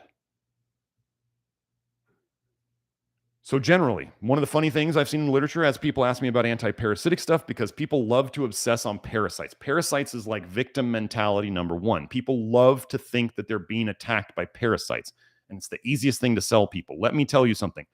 Parasite herbs, parasite meds They kill living things. How does that fit into what we were just talking about? If you look up antiparasitic herbs and antiparasitic medications and you start looking at how they affect the liver, you will almost always find that they cause significant liver damage. They are designed to kill living things. You are a living thing. Okay? And little doses over time add up. That's where people go, well, it's not going to kill me if I take this many pills of it. But if you keep taking them, because the parasites never go away, because maybe it wasn't a parasite in the first place. If you never do a parasite test, if you're running around, for anybody, if you're running around thinking you got parasites and you never take the time and the energy, so you're going to take liver toxic herbs or you're going to take liver toxic pharmaceutical meds for the parasites that you don't even know exist based on testing. So you're spending all this money to take known liver toxic things to kill something that you don't even know is there. Run the test. Parasitetesting.com. Get the stool test and the saliva test if you want to get it. I'll say that again. Parasitetesting.com. Get the full panel, the saliva test and the stool test. Chances are, like most of the times when I've had people run these because they wanted to run them, it comes back with nothing on it. Parasitetesting.com takes their parasite testing seriously enough that there's certain chemicals that they can't use in the US, so they have a lab in Nogales, Arizona. That's how seriously they take this. They train the CDC on parasite testing. Most of the time when I have people run tests through them, there's no parasites. You live in America, there's not a ton of parasites.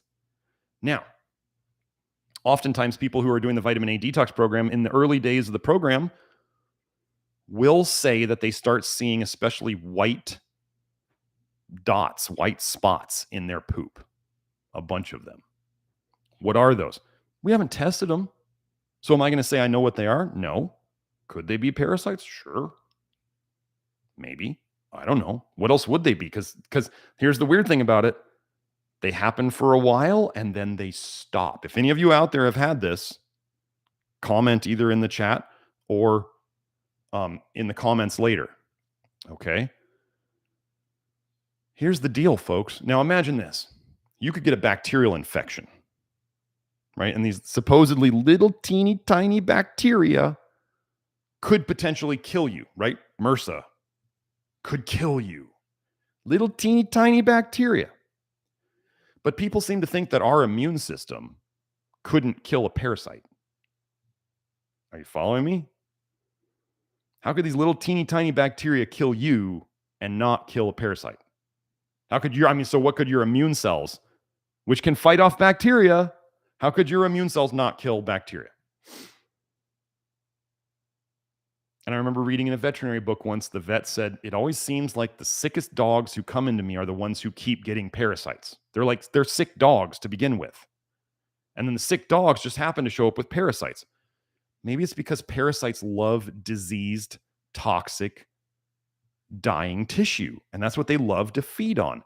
So imagine this. What if we make your tissue healthy and it's got a good immune system in it?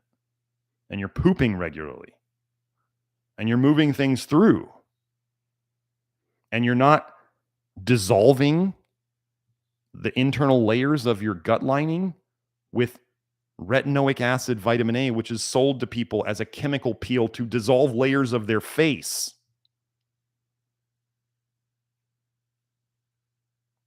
That your bile is less toxic. Maybe parasites love toxic bile. Do you know that? So SIBO, right? Small intestine bowel overgrowth. Do you know how you get SIBO? You have no bile going into your small intestine. I've shown it in dogs. They've created SIBO in dogs by blocking off their bile ducts. Gosh, what do eggs do again? Didn't we just go over that? They block off the bile ducts. There's no bile getting into the small intestine. The dogs get SIBO. I have that paper. So it seems that bile could prevent the growth of certain bad things And then the right bile would help promote the growth of your good biome. Nobody who talks about the gut biome talks about bile very much. And it's the ruler of your gut. So, oh, Sarah said, thank you. You're welcome, Sarah. She knows what I'm talking about, why I had to say that. So let's get to the questions. I didn't see any super chats sneak in. So, it seems that if super chats are not enabled, oh, great.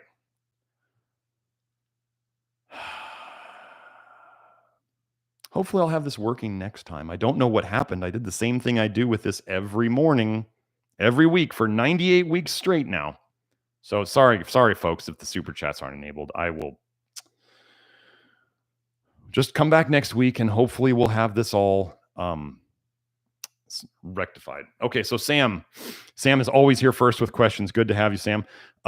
He says, sorry for staying hung up on the sugars, but please bear with me. If one has a damaged liver, as in from Accutane, would it be better for them to avoid lots of fruits? Probably, yes. I mean, generally, I don't think eating tons of fruits is a great approach. I think if you're going to eat sugar, eat whole fruits that are low in vitamin A. There's not a big list of those. He says the reasoning behind this would be the slowing down of the ALDH system and the fact that fructose can only be processed by the liver. Thank you in advance. Yeah, sure. So this is the thing. This is where people want me to be black and white. They want it to be like, can I eat fructose or can I not? And I'm not going to say, no, you can't eat fruit. But I'm also not going to say, hey, go ahead and have a free-for-all and just be a fruitarian. Just eat bananas all day. It's a low vitamin A diet, and that's insane. I'm not going to say that. This is where we have to use our brain. And in the writings that you guys, many of you are familiar with in the Love Your Liver program, I tell people, if this, then this. If that, do that. If, look at these things in your situation so you can make a decision for yourself. So let's say, Sam, if you're going, I'm a little worried about too much fructose for my liver. Okay, eat less. I support your choice. But if people need me or want me to just say, don't eat any fruit, I'm not going to do that. We have been poisoned from so many angles that I have to educate people as to what the most important angles for them to focus on are. Now, Accutane people, you're in like the roughest spot other than the people who poison themselves eating straight up animal livers. Accutane and Retin-A, it is the most damaging form of retinoic acid. Those are the most damaging forms of vitamin A that you could eat or absorb through your skin. And they create the hardest people to fix. So yes, I mean, generally sugar, you want sugar, if you're going to eat sugar, at 10% or less of your daily calories. So Sam, why don't you work on that first? Figure out your general daily calories and make sure that whatever fruit you're going to eat is less than 10% of that. 10% or less. That's not much fruit, folks. If you were like, let's just do the math, a 2,000 calorie diet, 10% of that's 200 calories. I think that would be like less than 2 bananas. So if you want to do that, and I think, how much is an apple? Like 90 calories? So it'd be like 2 apples. So definitely, there's not a lot of room in a 10% or less sugar diet to fit in a lot of fruit. So, but I'm not going to say apples are bad. If that's what you want me to say, I'm not going to say that. But that's what some people want me to say that, or they need me to say it so they can like vilify things and say that these things are bad. Then we get into there's nothing left to eat because everything has something bad about it. Every person you know has deficiencies. Every food can potentially have toxins or drawbacks. We are trying to figure out what to do for ourselves, each of us. Okay? So I'm sorry that's not probably the answer, the fine-tuned answer you want, but in your situation, generally, here's the deal. Here's the deal, folks. The sicker you are, I know the longer you've usually been suffering, the more you've been suffering, and you want it to go faster. And you want to do everything you possibly can. Realize that alcoholics who are bad enough alcoholics, if they quit drinking suddenly, they could kill themselves. So the sicker you are, the harder and faster you try to jump into vitamin A detox, it's possible you may feel pretty crappy. Some people even start eating eggs. You understand the mechanism now? They slow down the detox by consuming eggs, and they pay the price later, as seen in the studies. So you could slow it down for a while, but don't slow it down forever. Definitely don't make fish cakes and eat mercury with your egg yolks. That'd be really bad. So anyway, some of you will get that. Irina says, my teenagers like milk for various reasons. I found cow's milk without added vitamin D, but understand there's still a risk of over-consuming vitamin A. Dr. Smith, would consuming reduced fat milk be less harm? Okay, let me find it.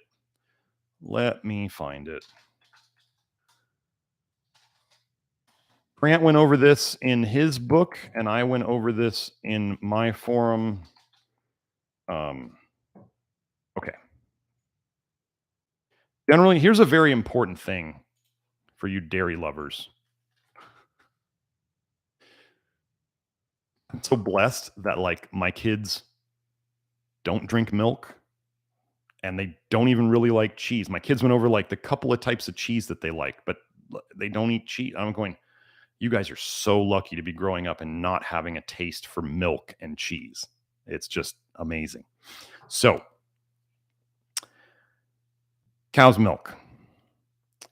The reason why they add vitamin A often to milk is because when they take the fat out, they lower the vitamin A content. So they will add vitamin A back to the milk. Okay.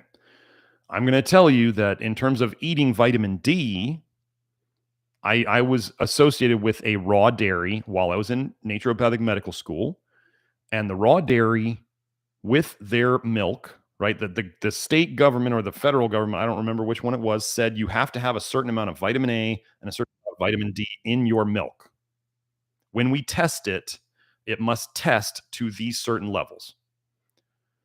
The raw milk, the grass-fed raw milk by itself had enough vitamin A and vitamin D in it to pass the test. So they didn't have to fortify it. So what I'm saying is like raw milk that's unfortified has as much vitamin A and D in it as the pasteurized store-bought stuff. They have certain levels that they have to hit. And if they don't hit it, they have to fortify it. Okay. But like I said, I've seen raw milk pass the tests without having to be fortified. Oh, and then the Gestapo thing, they were selling the raw milk. They got the raw milk into like a Sprouts or something in Phoenix. And the freaking sheriffs came to the Sprouts and they confiscated all the milk. It was crazy. It was like Gestapo. It was wild. Now, I mean, it's milk. I'm not a huge fan of dairy, but I don't think that it should be pulled out of stores in like Gestapo fashion. It was crazy.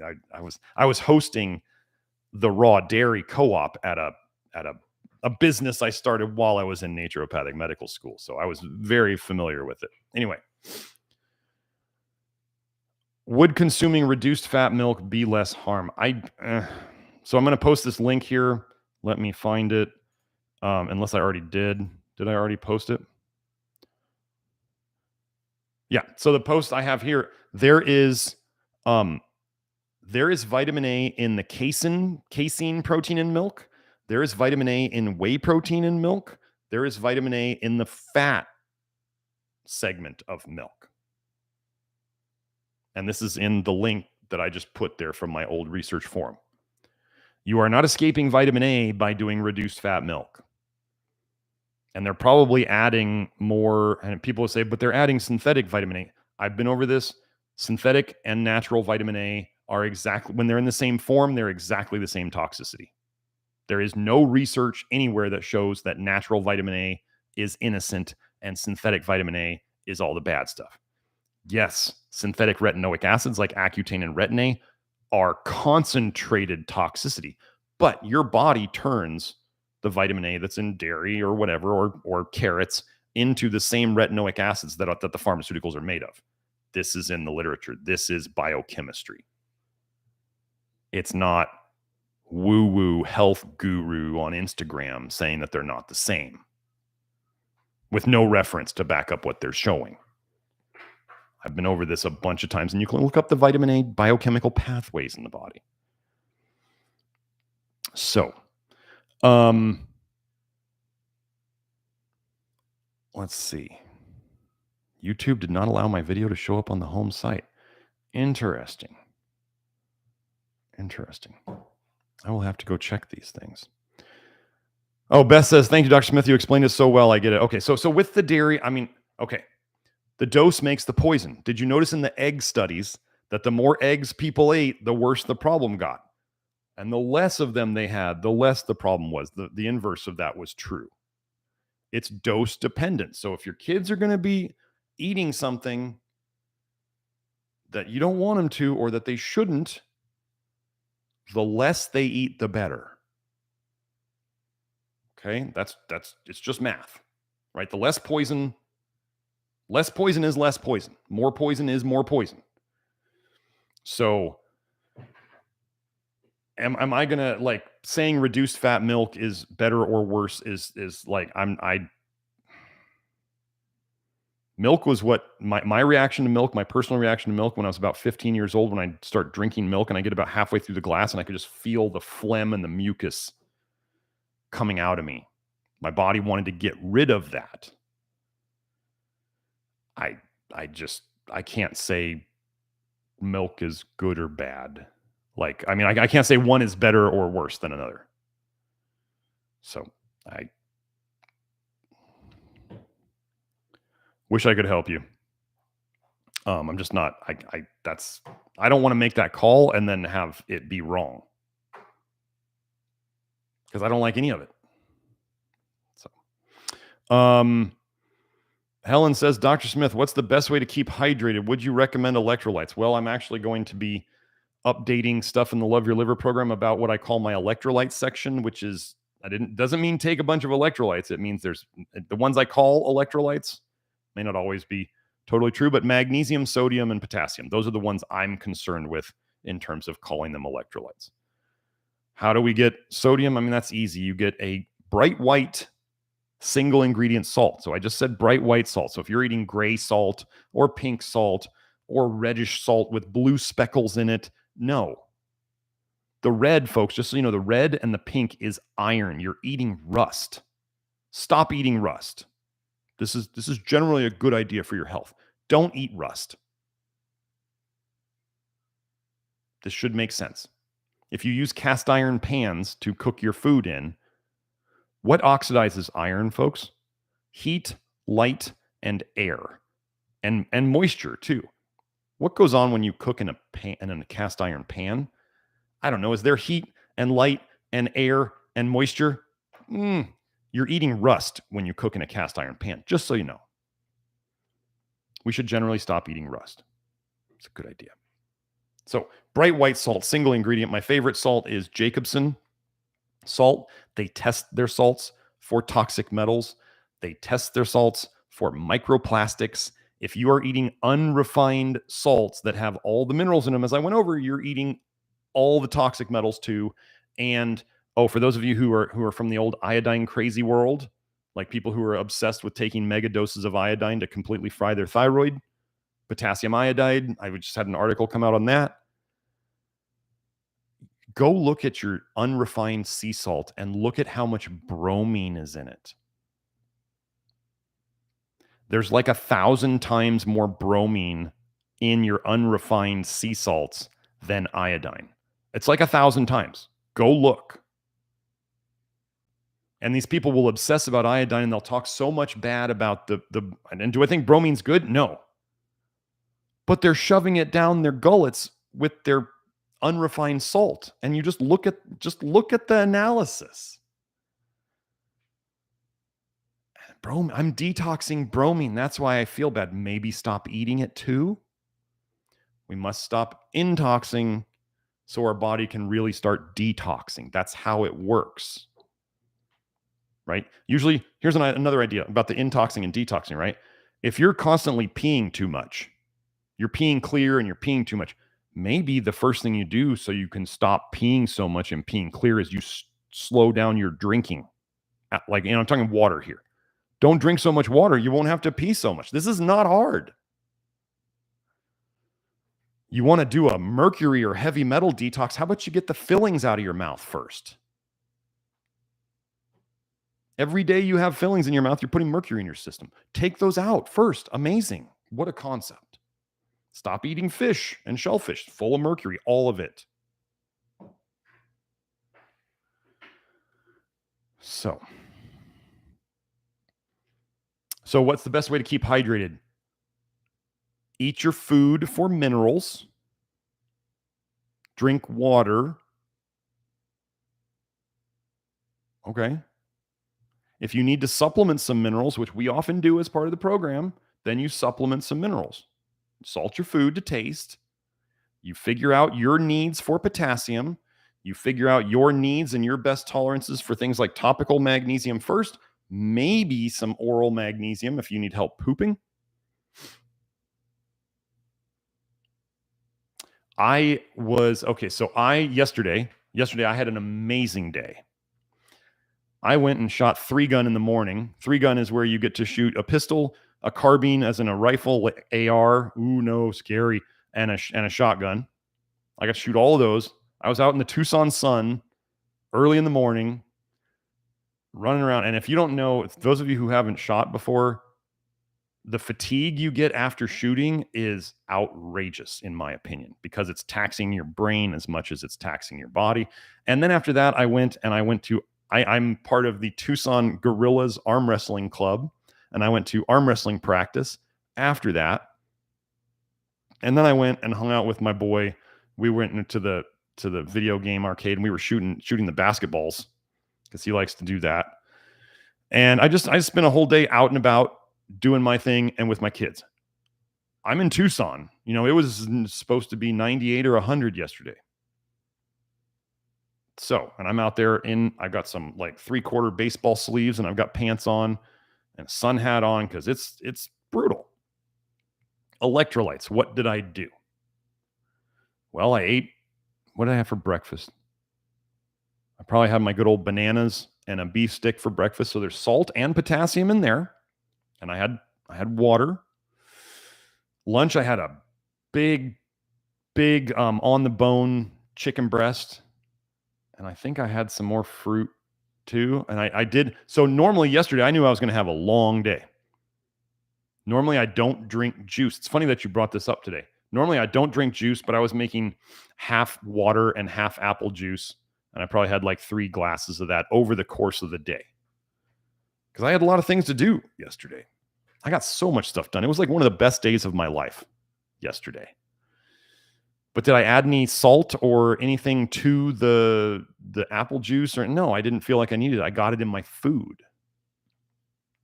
I felt like I needed some more easy to digest carbs. And like I said, I normally don't use juice. I don't drink juice at all. This was the first time I had juice in like maybe a year.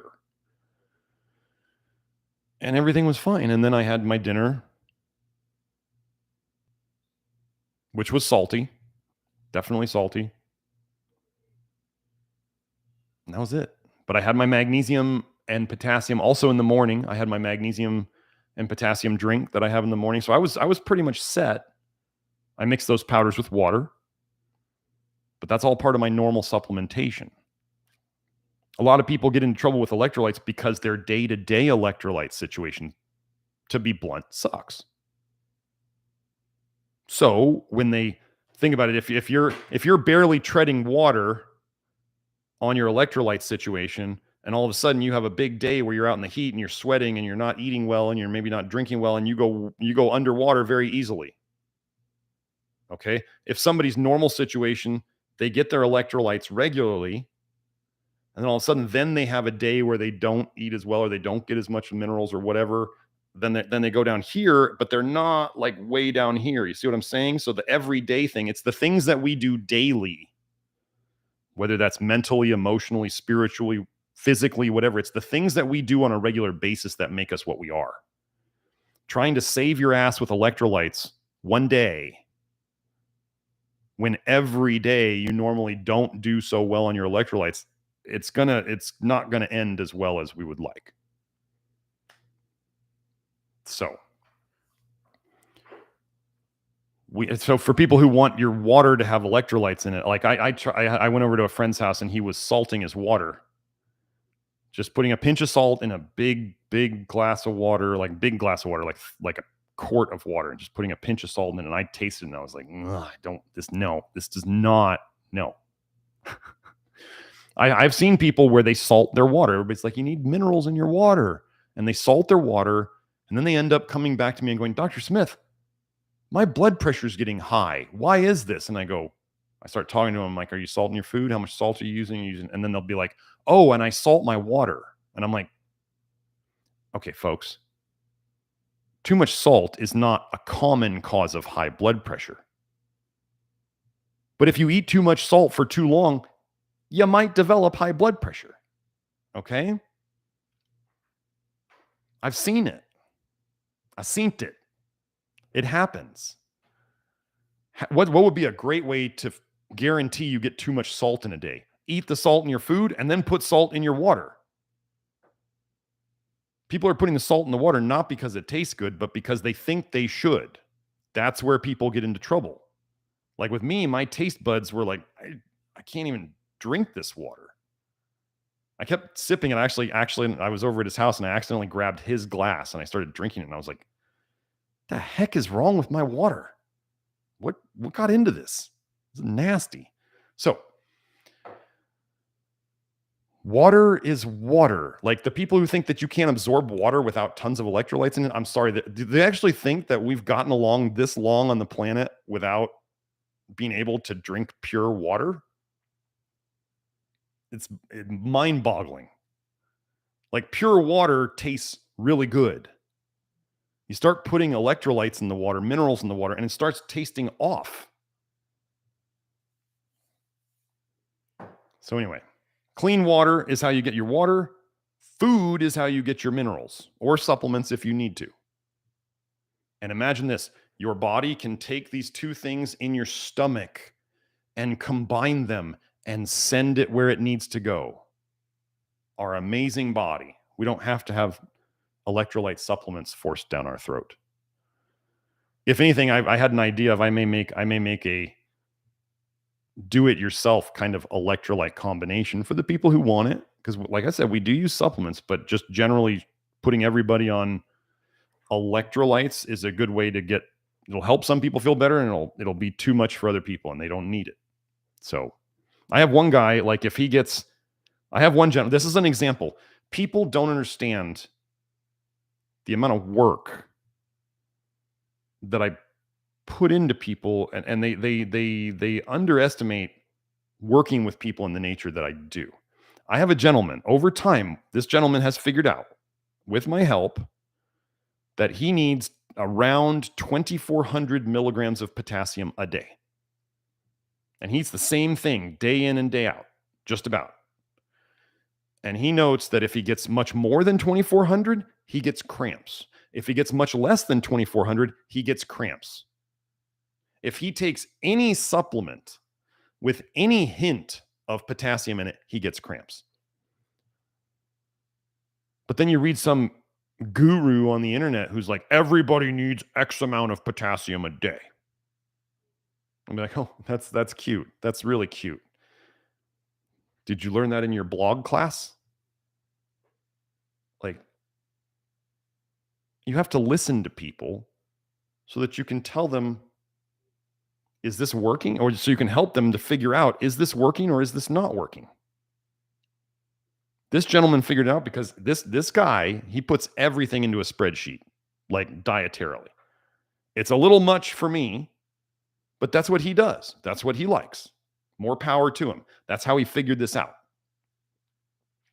It's kind of intense, but between the two of us, and I could give him feedback, and he figures out what he does best with. Now, this gentleman is on many supplements that I don't support, and he's had some issues come up recently. I mean, he's on a page worth of supplements. Those of you who have seen me work, I work with like 7. He's on a page worth. I keep trying to get him off of it, but he's not interested. Okay. I'll work with him. You can do what you like. I'm just here to be a guide.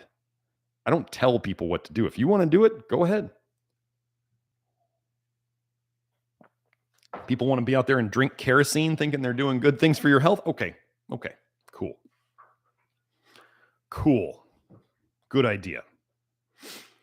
Okay, so let's look up for the next. Helen commented, Wi-Fi destroys your bifido. That's true. So Beth, I got to your parasite question. Good, great. That's what you were referring to. Yes. Helen says, I turn my Wi-Fi off every night. I sleep a lot better. Folks, do yourself a favor. Turn off your Wi-Fi at night. You will sleep better. Do I have the Vortex BioShield thing on my Wi-Fi, my modem? Yes. Do I still turn it off at night? Yes. No signal is better than a improved signal. Okay? Less is more with EMF and cellular and Wi-Fi and Bluetooth. So if you're going to keep your phone in your room for an alarm or whatever, turn it on airplane mode and turn off location. Done. Okay. So Pierre, sorry, Pierre has a comment here. I'm going to say something about Pierre real quick. For those of you who are out there, if you appreciate the timestamps for both the live stream and the inner circle, give Pierre Gru. It's GROULX. He's in the chat here. He's the moderator. He helps with so much stuff. If you like the timestamps and you appreciate him, send him a shout out. Pierre's awesome. He's super helpful, and he's behind the timestamps, and he helps me with other things. He just looked up.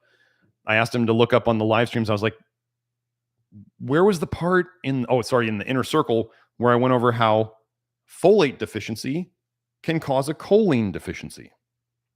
So I asked him to look up that research for me because I knew he knew where it was real quick, and he found it, and he's awesome. So Pierre's super helpful. Give Pierre a shout out, whether it's now or later. Thank you, Pierre, for all that you do. But he said, Google Maps on my Android mobile phone always knows my location, even when my mobile data is off and my internet is off. I don't even have a payment plan for mobile internet at all. That's the thing, folks. So it's... They say that there's emergency alerts that your phone can get even when it's turned off.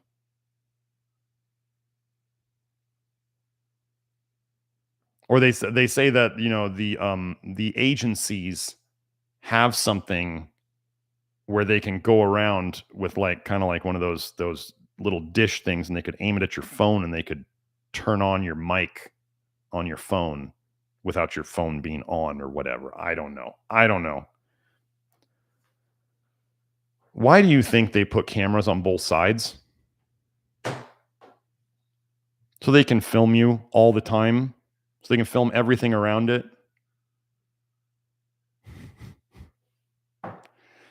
People have told me before there's like a certain amount of memory on your phone that you can never clear and you can never mess with. If your phone needed a certain amount of memory to send and receive things without telling you about it, it'd probably be in a locked up area of your phone. So,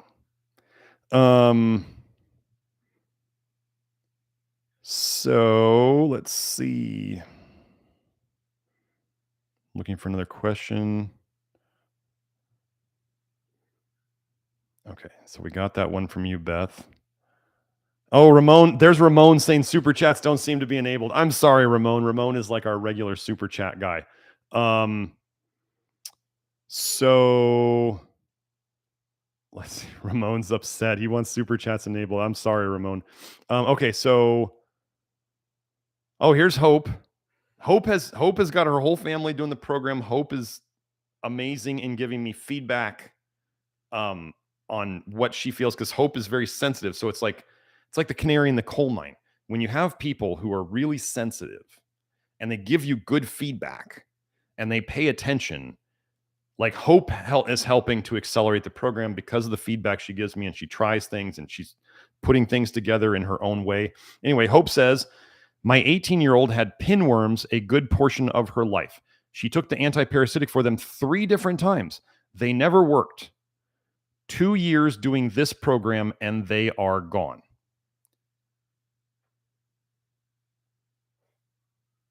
I mean, I didn't ask Hope to say that. I didn't know that. Hope never told me that. At least if she did, I don't remember it. This is the kind of stuff, we fix things that we're not even trying to fix. And yet there's people out there saying that this is dangerous. Give me a break. So, Hope says she saw them on the toilet paper when she wiped. We never addressed the parasites themselves. So yeah, she didn't do an antiparasitic. If you think you have pinworms, there's that tape test. Do the tape test. If you got an itchy butt at night, you might have pinworms. Do the tape test. It's written everywhere on the internet. You just put tape, double-sided, and you roll the tape so the sticky part's out, and you put it down there, and you see if you got pinworms. If you got them, then you decide what you're going to do. Okay?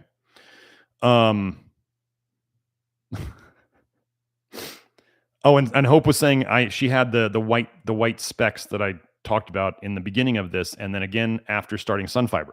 So, what are those white spots? I don't know, but as Hope was noting, they come, they show up for a while, and then they go. So it would make sense if it was something that we were eating, it would be there, it would stay, right? If it was clearing something out of your guts that then was cleared out, then you wouldn't see it anymore. If you added something else that then got another wave of them out, like Sunfiber, I just don't know what they are. We don't know what they are. That company, parasitetesting.com, they used to actually do analyses where you could send them a stool sample with what you thought was a parasite in it and see if they said it was a parasite. And they don't do that anymore. So I don't know how to get this stuff tested. Oh, Pierre says, I've recently had a guy actually offer to buy me a parasite cleanse, and he was also advocating for the use of alcohol/alcoholic drinks, as in Guinness beer. You need to be drunk for the antiparasitics to work, right? Wow. Joe is listening, working on the beach. I have a couple people. Joe's one of them. I'm pretty sure I'm making the connection here, Joe. I'm going to have a couple people help me learn how to do the Livestream software. Joe has offered, Pierre has offered. I got to get on the Livestream software so I can show you guys the studies when I pull them up. I got to do that. Joe is asking, is retinol palmitate water soluble? Chat GPT says no. So, okay. Retinoic acid, I've seen it different places. Retinoic acid is the most toxic form of vitamin A. Retinoic acid is often said to be water soluble. Okay. And that's what Grant has found too. Talk to Grant about this. Retinol is said to be fat soluble. Okay. Kind of like tocopherol, vitamin E, right? How do they give you vitamin E? They give it to you in oil, right? Retinol palmitate is retinol bound to a palmitic acid, a fatty acid. So it would make sense if it's bound to a fatty acid, it's fat soluble, right? But they can also emulsify it. Gosh, what does lecithin do? Oh, it emulsifies things. It makes fat soluble things water soluble. Gosh, so then if you emulsify fats, they could practically go anywhere. Is that a good thing? No. So maybe that's why it increased the absorption of carotenoids 3 to 8 times, because carotenoids are generally thought to be fat soluble. But then you put eggs in with them, with the lecithin, which emulsifies things, makes them water soluble, then you can absorb even more. Brilliant. So, but is retinol palmitate water soluble? No. It's fat soluble. But and then there's the study on let's look at this one. Wait. Find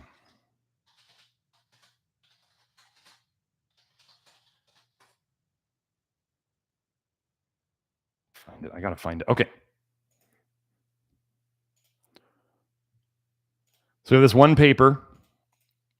So remember, supplement companies love to talk about how their supplements are more bioavailable and they're absorbed better and they get into the cells better. Okay. I just put a link there. Water miscible, as in mixable with water, MISCIBLE, water miscible, emulsified, and solid forms of retinol supplements are more toxic than oil-based preparations. I'm just going to get this. So we say it exactly right. Miscible, MISCIBLE, means capable of being mixed in all proportions, used of liquids. Water miscible means mixable into water. What did I just tell you that emulsifiers do? They make fat-soluble things water-soluble. Why do people add eggs to recipes? If you put an egg yolk in a salad dressing that was oil and vinegar, what happens to that dressing? Doesn't it all mix together? So they're saying here that water-soluble, basically, emulsified, which is what phosphatidylcholine does, and solid forms of retinol supplements. What do eggs contain in them? Retinol and carotenoids are more toxic than oil-based preparations. They're talking about supplements here, but think about all these supplement companies. They were probably bragging, we sell water-soluble vitamin A. We sell emulsified vitamin A. And they show here we go.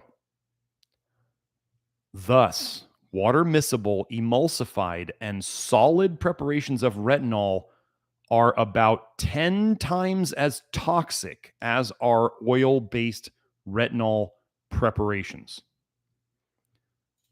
Are you starting to see why eggs might be associated with more diseases if vitamin A toxicity is such an epidemic? Because the eggs would make all that vitamin A floating around in you more water soluble and it would emulsify it? Does it make sense now? And it would also allow your body to store more of that vitamin A in both the fat and the water. So it gets it out of the blood. So maybe you feel a little better for a little while until the stuff hits the fan, until the dam breaks. Okay. So, Beth is saying, don't bullets release mercury when shot from a gun? I don't know about mercury. There's lead. I have not seen in people who shoot guns a lot of toxic metals on their hair test.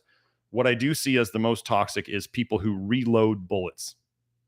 People who reload bullets are full of toxic metals. But that's because they're breathing it. You know, I was talking to a guy at the 3-gun competition yesterday who's talking about reloading. This guy was very unhealthy. He was joking about how he's never going to lift weights. He's never going to exercise. And he was talking about reloading his guns. And he's like, you'd be lucky to see me. He's like, I don't even wear pants when he's pouring lead. He's like heating lead and pouring it into the bullet molds. But he's not even wearing pants.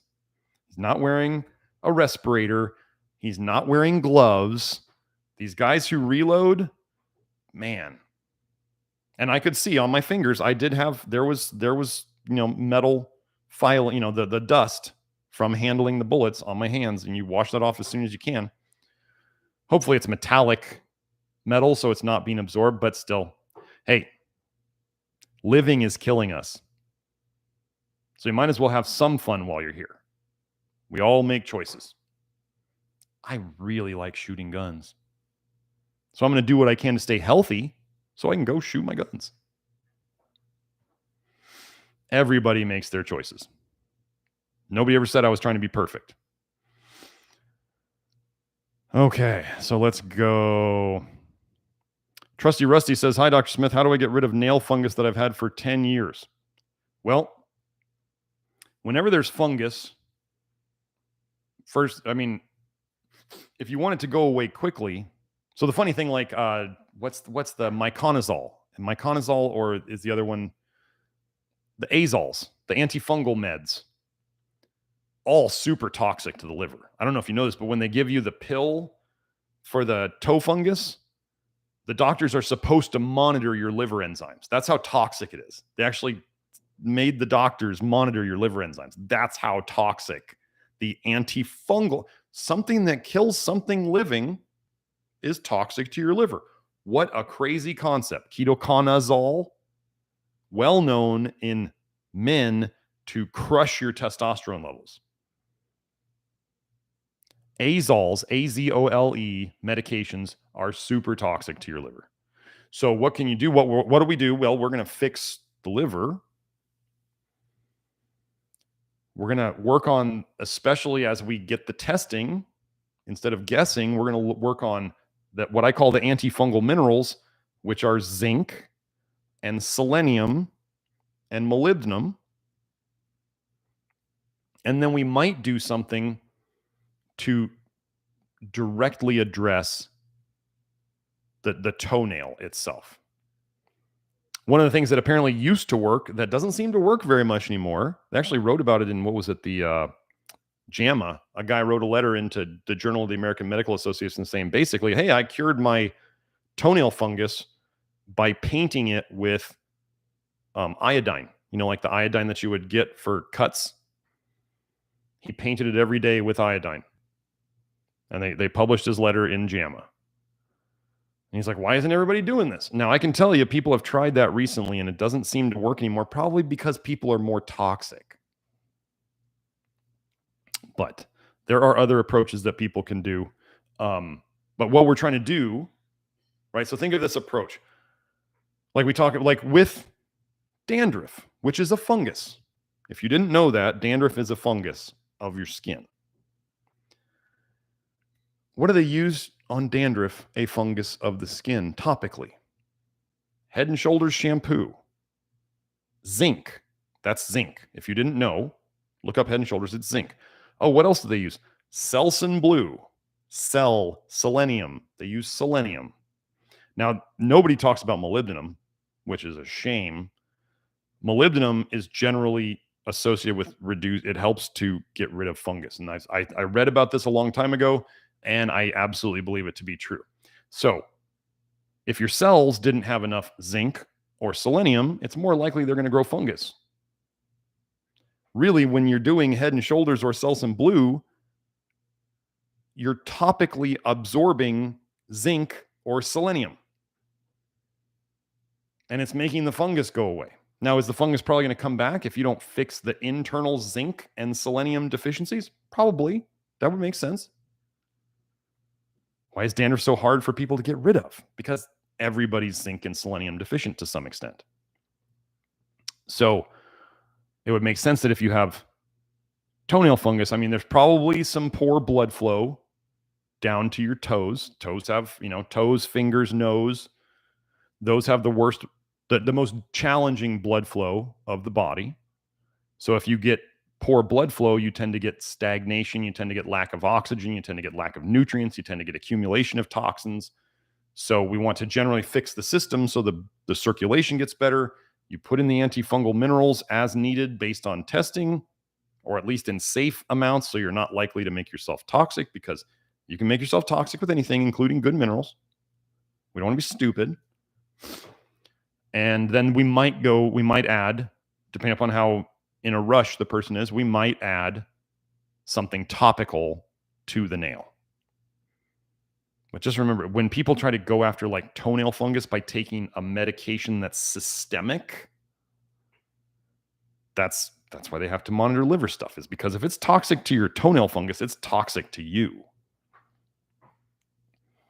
But we know that we need zinc and selenium and molybdenum to live, and that fungus doesn't like enough of that being around. So that's the difference in our approaches. We are trying to, like with the parasites, like with the fungus, we are trying to make the system stronger. We're trying to take the toxins out so we weaken the system less. And we're trying to put the good minerals in that are deficient so we strengthen the system that way. It makes a lot of sense to me. And that's what we see. So, let's see.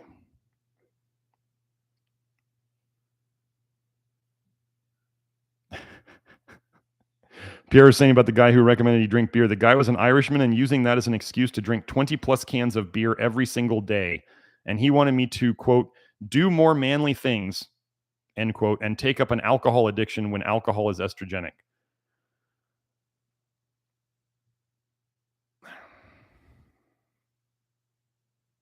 I was at a food bank once helping out, and there was a guy there who was doing his what's it called? Community service. And he was trying to explain to a woman that he's like, marijuana is actually good for you and cocaine isn't that bad. And I was just listening from a distance going, oh my gosh. Anybody who sells you on alcohol being good for you, you're safe to walk away from that conversation.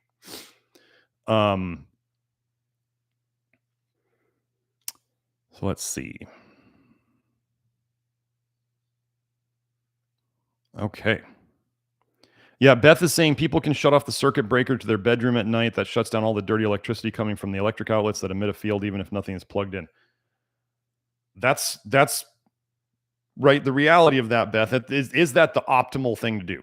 Yes. I'm not going to argue that. Is that the optimal thing to do? Absolutely. Am I going to do it? No.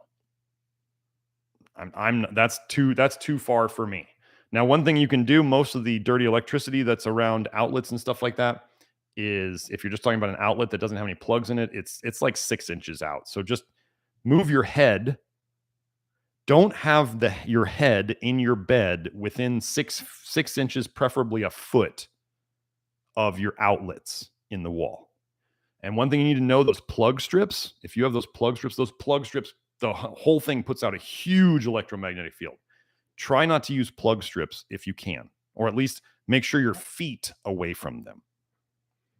If you want to turn off the circuit breaker to your room, that is optimal. That is great. Most people are not going to do that. So we're going to figure out, what do we need to do so that they can do that. Unplug the things by your bed, by the head of your bed especially. Don't have things plugged in there. You don't have to, you can move into the wilderness and live in a log cabin and not have electricity around. That's amazing. That's great if you can do that. You're probably not watching this if you're doing that. But, everybody's got their cutoff point. They're like, I'll do this, but that's too far. So some people, that might be turning off the circuit breaker. I've known about that a long time. I'm just never going to do it. So,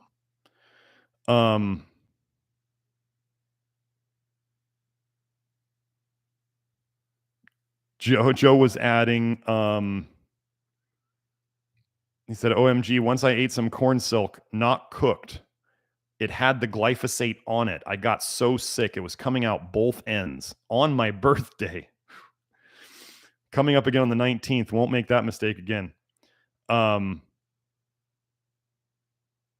yeah. Oh, Pierre commented about, I know these people. Okay, so Pierre's talking about, here's what Pierre says. I've had to deal with a woman who would show up to every chat of certain internet groups and would obsess towards tobacco. Every word out of her mouth had to do with advocating for tobacco as like a health thing. There are people out there, especially from a very strange website known as sott.net, SOTT.net, signsofthetimes.net. Those folks there will just be like, tobacco is like health food. Bonkers. I just absolutely look at those people and I go, y'all don't look healthy. I'm sorry. Show me groups of people. What they love to do is they'll love to push cell studies. People pushing cell studies are either deluded or they just haven't figured out how to look around them and figure out that it's not working in real people. Okay. Cell studies usually give the opposite results. It's just the way it is. They think it wards off parasites. Yeah. things that ward off parasites are generally toxic to living creatures. You know what wards off parasites is being really, really healthy. You know what doesn't make you really, really healthy? Tobacco. Tobacco, as Hope just pointed out, it's a nightshade. Nightshades have always been regarded as poison. All of a sudden, oh no, tobacco is good for you. My goodness. At least if you're going to be a person who uses tobacco, at least do it organic, please. Like, at least save yourself from the poison of the tobacco and the poisons they're going to spray on it. And remember, don't ever smoke light cigarettes because they know you want to. Here's the thing to think about with light cigarettes. They know that cigarettes are bad. They know that by getting light cigarettes that you're trying to take in less poison. So they're going to advertise it as less tar and less of whatever else. And they're going to put in more other chemicals to keep you hooked. They just add more stuff because they know they're losing you. Because they can. It's like on alcohol, why they don't have to put ingredient lists on alcohol. They don't have to put calorie counts on alcohol because they know that the calorie counts, people will be like, oh my gosh, you mean a 6-pack of beer is 1,200 calories or more? And then for people who are actually trying to, maintain their physique and they're still drinking, I'm going to tell you the easiest way to maintain your physique is to stop drinking. If you're carrying more body fat than you want and you drink alcohol, the easiest thing you can do is to stop drinking alcohol in terms of improving your physique.